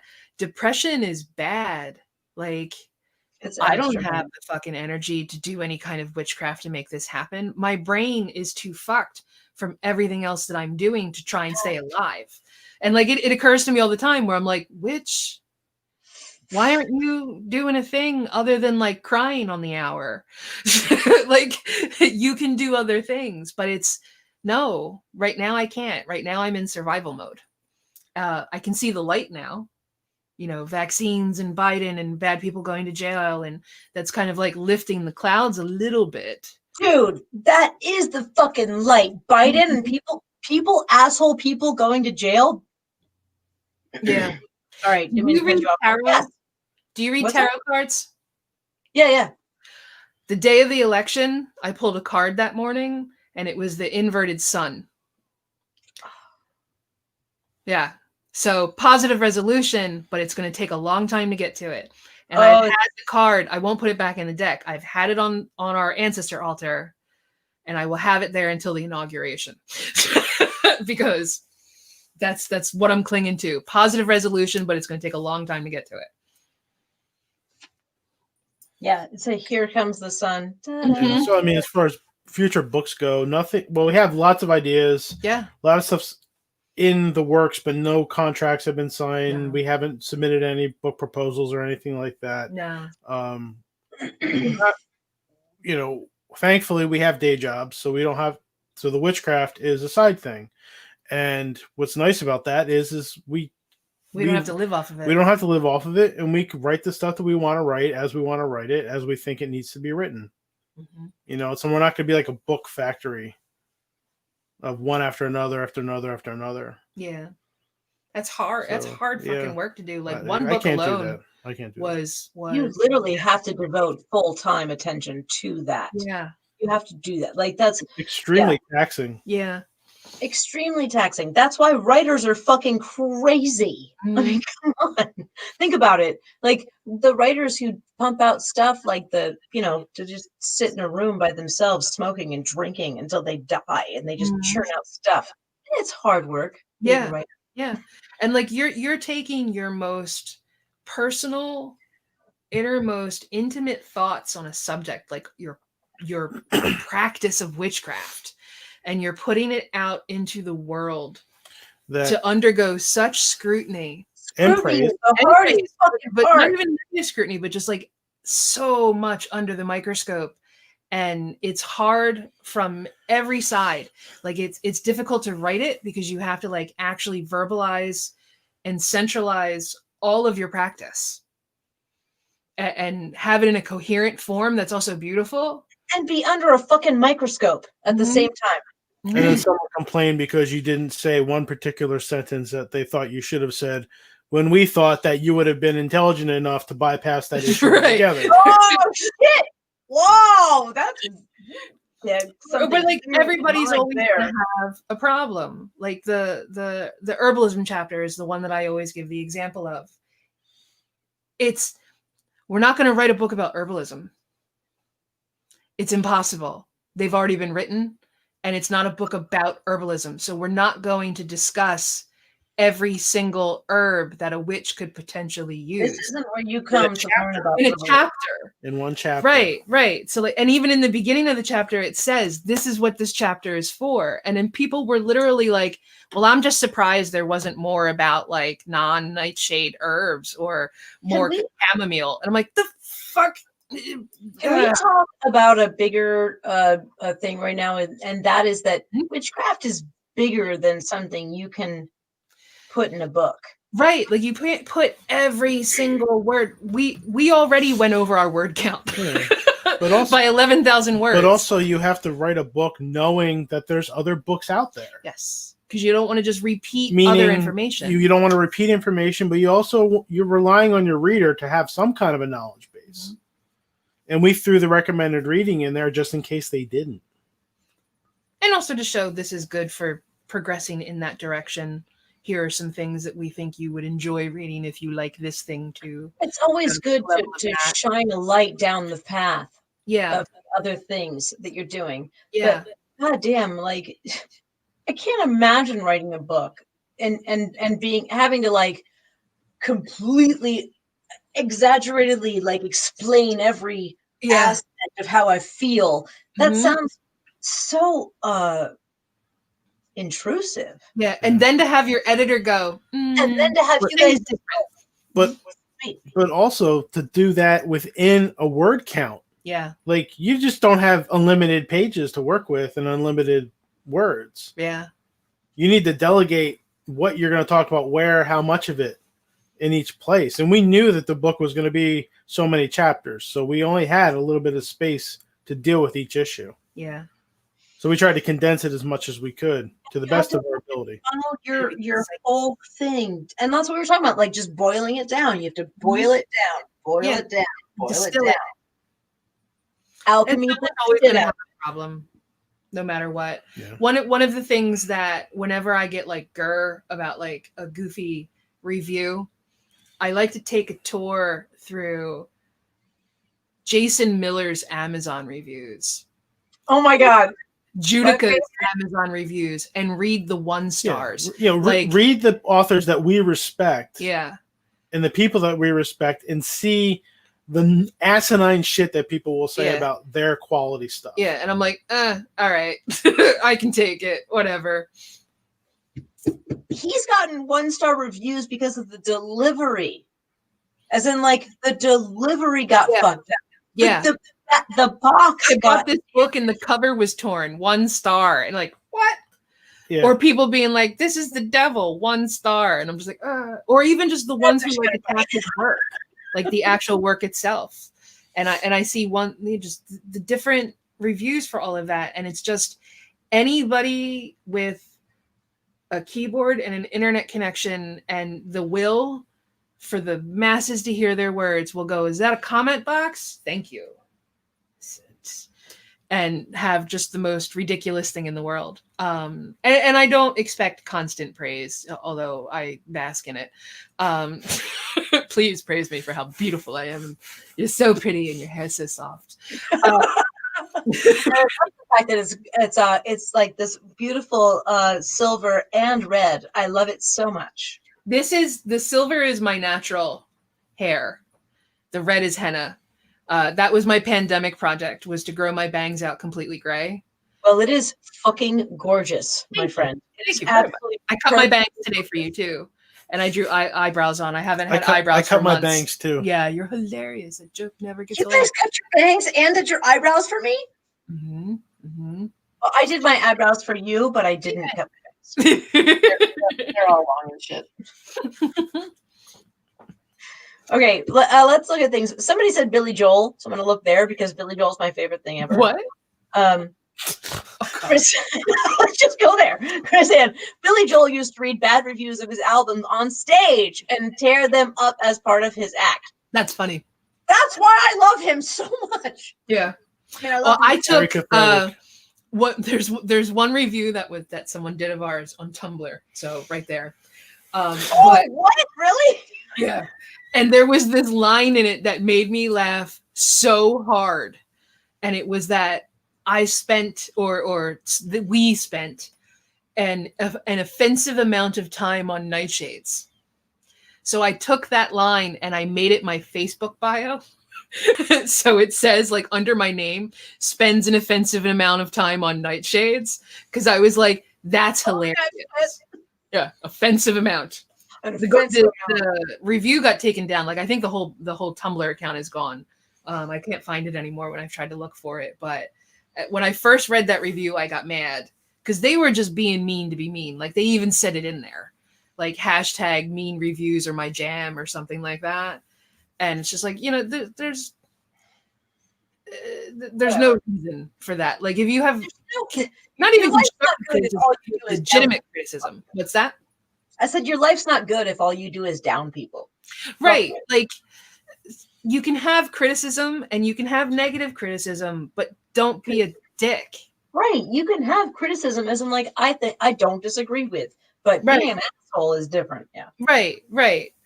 And if somebody doesn't like that, I don't know, we talk about nightshades too much, that's fine. Or if they don't like our particular spin with the Witch Lord, that's fine. That's their right to their opinion. That's cool. I mean, they're wrong, but it's their right to their opinion. But don't be an asshole when you communicate it. It's just perpetuating negativity in the world. And I'm utterly not like one of those positive thinking people, but it's just creating a toxic environment. And I'm not a fan So of that. that's one of the odd repercussions of writing a book. You're putting yourself out into the public sphere. You're opening yourself up. It's very vulnerable. When we were writing it, I had like a moment where I was like, because my opinions on things change so quickly. Well, and I was like, my words are going to be static forever. And I wasn't sure how I felt about that. Because like some things already I feel differently than what we wrote. Sure. Of course you do. You grow evolve. As Ron Milo said, you are a different person today than you were yesterday. Mm-hmm. And so that's a totally understandable thing. But you are just putting it in as, here I am now. Yeah. Here's my stamp now. Yep. Writing that brought that concept home. I had never really thought about it like that, but I was just like, my words. I can't do this. I can't do this. I don't want to do this. I did it. Yeah, you did. Probably going to do it again. So hopefully there'll be more books in the future. Yeah. When things get, I mean, I'm sure Wiser would definitely be open to that. Oh yeah. So yeah. So just generally, what do you think your next book would be about? As in, like, so you broke witchcraft down to its alchemy essence, right? And put it out there. What would the next book? Where would you go with that direction? I always kind of saw us elaborating on some of the ideas, like doing like a book a path. A book, or even though we won't do all 6, because again, not writing a book about herbalism. Wait, whoa. Mm-hmm. You're not going to write a book about herbalism? I'm not an herbalist. What authority do I have to write a book about herbalism? I'll write a book about hedge witchery or necromancy or something like that, but putting out a book about herbalism, to me, like, it's going to really need a very specific angle to make it relevant. There's a lot of good There's a lot of good herbalism books out there. And to because that reminded me, today is the anniversary of Dale Pendle's death. Dale Pendle's dying. So talk about awesome books about herbalism.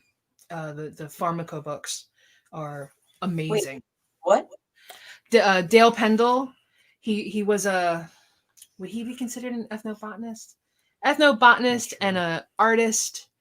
And he wrote, among other things, these 3 amazing books. I know exactly what it's in the it's in the recommended reading in the herbalism chapter.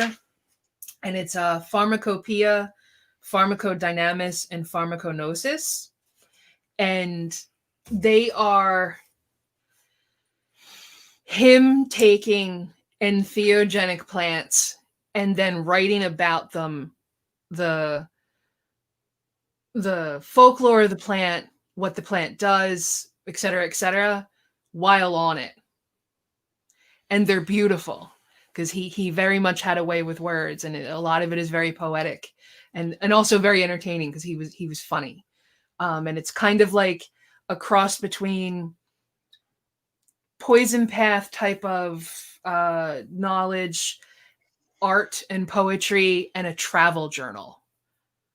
And they're amazing. It's 3 of them. They're like big hardback books, and I always recommend them for anybody who's into like entheogenic type of practice. But yeah, today is the, I forget year, anniversary of him passing. I didn't know that. A couple of years, maybe 4, something like that. But yeah, like I don't know if I have anything specific to say about herbalism that hasn't already been said by Harold. Oh, motherfucker! Are you serious? Are you bringing the book? Or even like, even though I'm pretty mad at that the particular publisher, Venificum by Daniel Schulke, or the occult or I can't talk tonight. 13 Herbs of Occult Herbalism or whatever the fuck the title is, or whenever it actually comes out, the Green What are you Mysteries. talking about? What is that? Mhm. What's that? What's that It's last one of one? the Daniel Schulke books. I forget the exact title of it, but it's something about 13 Herbs of Occult Herbalism. No, that's not it. I'm sorry, my brain is dead today. It's okay. I didn't mean to. It's one of the three-hand press books, and then he has this book that's supposed to have come out about 15,000 times over the past 5 years called Green Mysteries. That has been in pre-order status for quite some time, and they just don't produce it. Like that book, in the event that it ever comes out, is going to be great. But there's already enough, in my opinion, occult herbalism books. Okay. So I don't think I really have anything for that. I don't agree with you there, but I also wouldn't, for one of the other paths, I don't have a history and folklore book that I would want to write. Not that specific. Not that but on the nose. There's something I think that would fulfill that idea. It's not in my head yet. It's in my head. It's in your head. Good, you keep it. I have like 4 or 5 book ideas in my head. So I only have 2. I'm much lazier than he is. I'd rather read a book than write it. Well, yeah, all of us would. Are you fucking kidding me? He'd rather write a book than read it. He's one of the oddballs. Really? Would you really rather write a book than read it? yeah, probably. That's impressive. That's the first statement. You have to read a lot of books to get to that point. Buy a lot of books to get to that point. Oh my God. I seriously have like 30 things I want to talk to you guys about, like Sacred Source and like a bunch of, oh my God, so many things. But I also feel like it's getting late. It's 11 o'clock already. Oh snap! It is. Oh well, God. If you want to have us back, we'd be happy to talk about. Always happy to come 30 back. things that you want to cover. So I think that at this point we should talk about like winding up, like who is anybody, if anybody has questions or whatnot, and then I'm going to go over who's coming on the show next. Yeah, I have a lot of people. Yeah. Okay. God, I wish that things weren't weird because I would come to visit you guys in New Jersey. Yeah. I would visit all my friends and I'd visit you. Well, when we finally have the house, we'll have a guest room. Stop. So my long-term WitchLab dream is to travel and buy shit and interview people. That's all I want to do. I want to go to the far reaches of the world and I want to buy all the weird shit and I want to send it back to WitchLab. And then I also want to interview people on my way across the country. Because we got shit to talk about. Yeah. And people need to hear the shit we've talked about tonight. Like this shit's fun. Yeah. It's fun to talk to you guys. It's fun to like talk about weird stuff. Love weird stuff. Richard's really excited. Part 2. Yeah, we're gonna do that. Part 2 might be in person because I will come home and just find you guys, as you know, as long as everything's safe and whatnot. Yes. Yes, that dreaming is amazing, and it must come true. Yes, fuck yeah. Oh wait, what's this? Oh, we got another one. True. Kill Helena. Marry Christopher. Wait, what? I think we might have missed one. No, this is new. This is like the newest one. I'll marry Christopher Lee. I'm fine with that. I would marry Christopher Lee. He's amazing. Who's Prue? That's Prue. Oh, is that Prue from Excuse me. Charmed? Wait. Yeah. Somebody says we've got clarification. Helena Blavatsky. Oh wait, I would marry Helena Blavatsky, for sure. I'd kill Helena Blavatsky. Oh, really? Why? It's really hype about Helena Blavatsky. It's funny. You open the door. Because she's a fraud. He gets all mad. I respect Wait, what? in our history. I respect that. Don't She give me was- this secret doctrine shit. See, Wait. Good job, Wilbert. Good job. I'm so. Wait. Wait, what? What? You want to kill Helena? What? What? What's up? You just done with her? No. Okay, fine. Okay, fine. I'm not going to question your choices. Also, overreacted on purpose. Of course. Some fucked up shit, man. Some fucked up shit.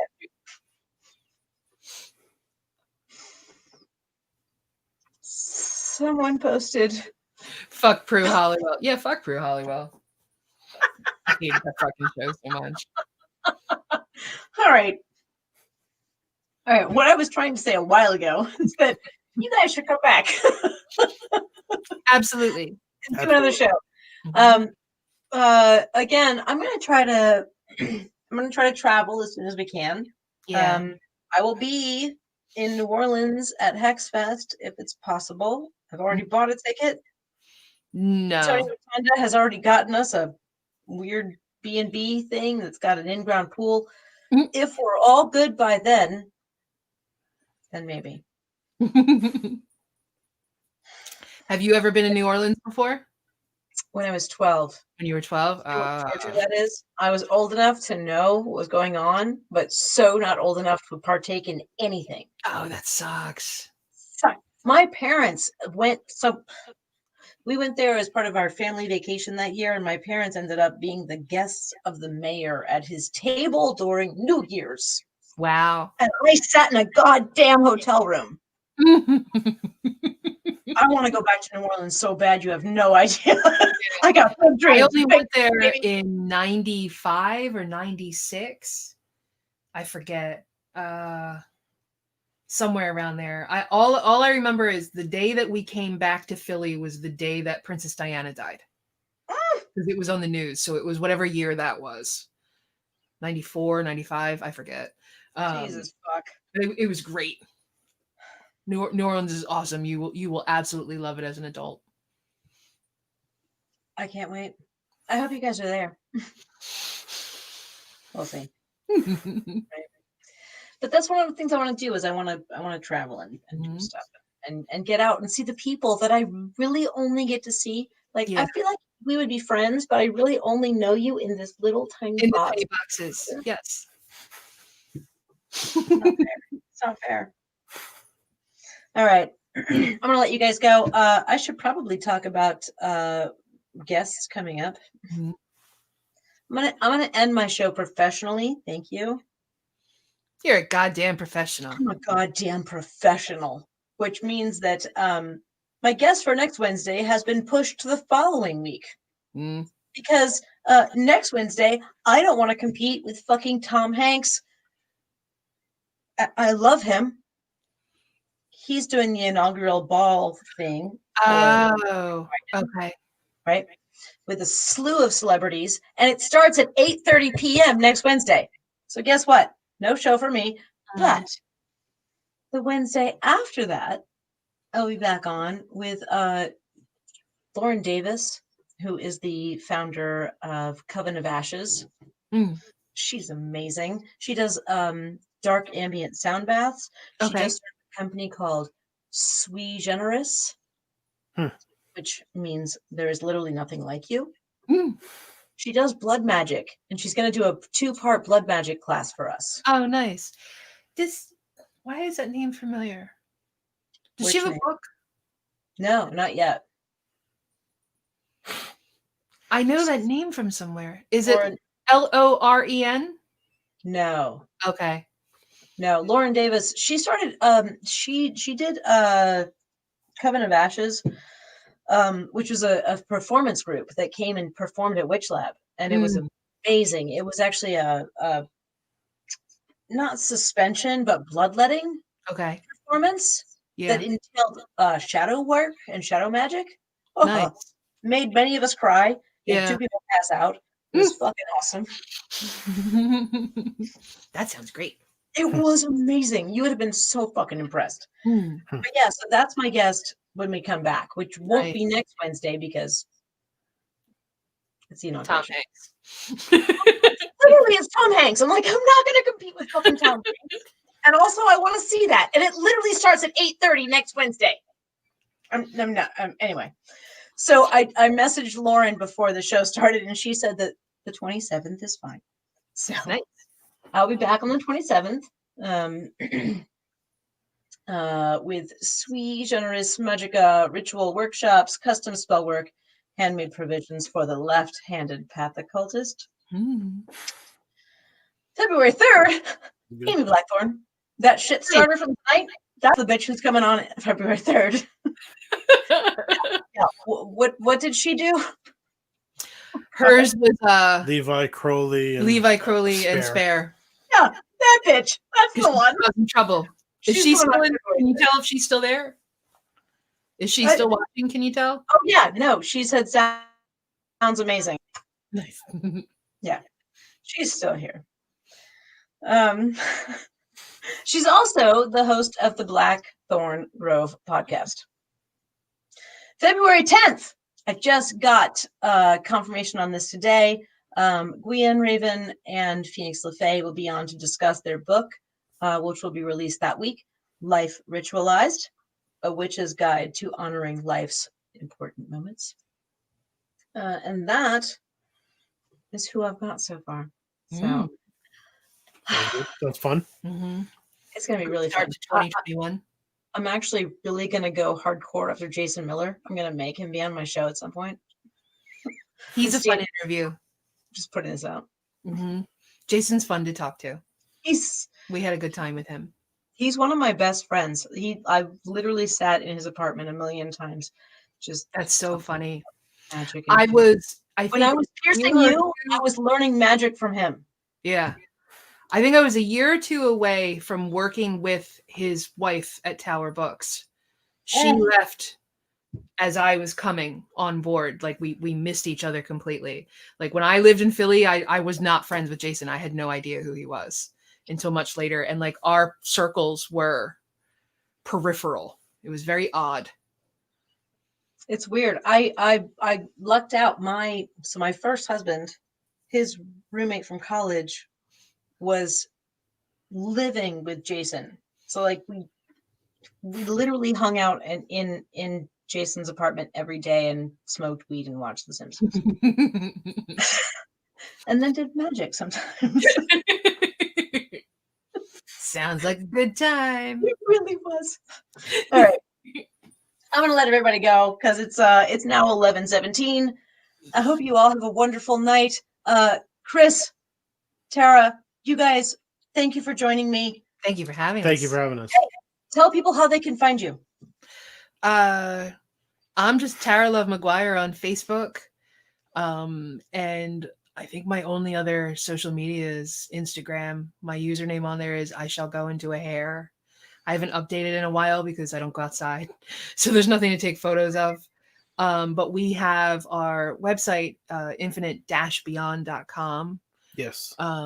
Chris has his own. What's on your website, infinite-beyond.com? That's the home of the podcast. Well, among other things, it's the home of the podcast. So it's the home for us, pretty much. Yeah, very neglected blog that we haven't really posted to since we wrote the book. You know, if we're going to be appearing anywhere, there's a calendar there. All of our social media links are there. Yeah. The stuff about the podcast is there. Everything about what we're involved with, as far as show notes for each episode, witches and online people, can be found at infinite-beyond.com. Yeah. I just have to ask you real quick. Does the word witch still fill you with wonder and amazement? Do you still love to be called a witch? It still resonates with me. I don't know if I would say wonder, but I'm not sure. I watched Bedknob and Broom. Bedknob and Broomsticks. Shut up. Shut up. You know what I'm talking about. I do. I watched Bed Knobs and Broomsticks the other Bed night. knobs And it was and the broomsticks. best thing ever. It literally still fills me with wonder. Mm-hmm. Does it do that for you guys? Um, Do you still love being a witch? I definitely. no, still I love it. love being involved in what I'm doing. I always find the word calling myself a witch is weird. Why? I for some reason it doesn't ever feel right to me, but it's the only word I have. It's such a great word. So All right. I'm gonna let you guys go. I love you. I love you all. Thank you for coming. Thank you for having us. thank you, Christopher, Rob. This has been Tara, awesome. you guys are amazing. All of my people, all of my things, all of everything. All of the things. All of my things. Everybody. I love you all. Have a wonderful evening. You too. Thanks. You too, Stay Tiffany. safe. You guys will be back, yes? Yes, Yes. definitely. Be safe. Be safe. Have a good night. Bye. Bye. Where'd you go?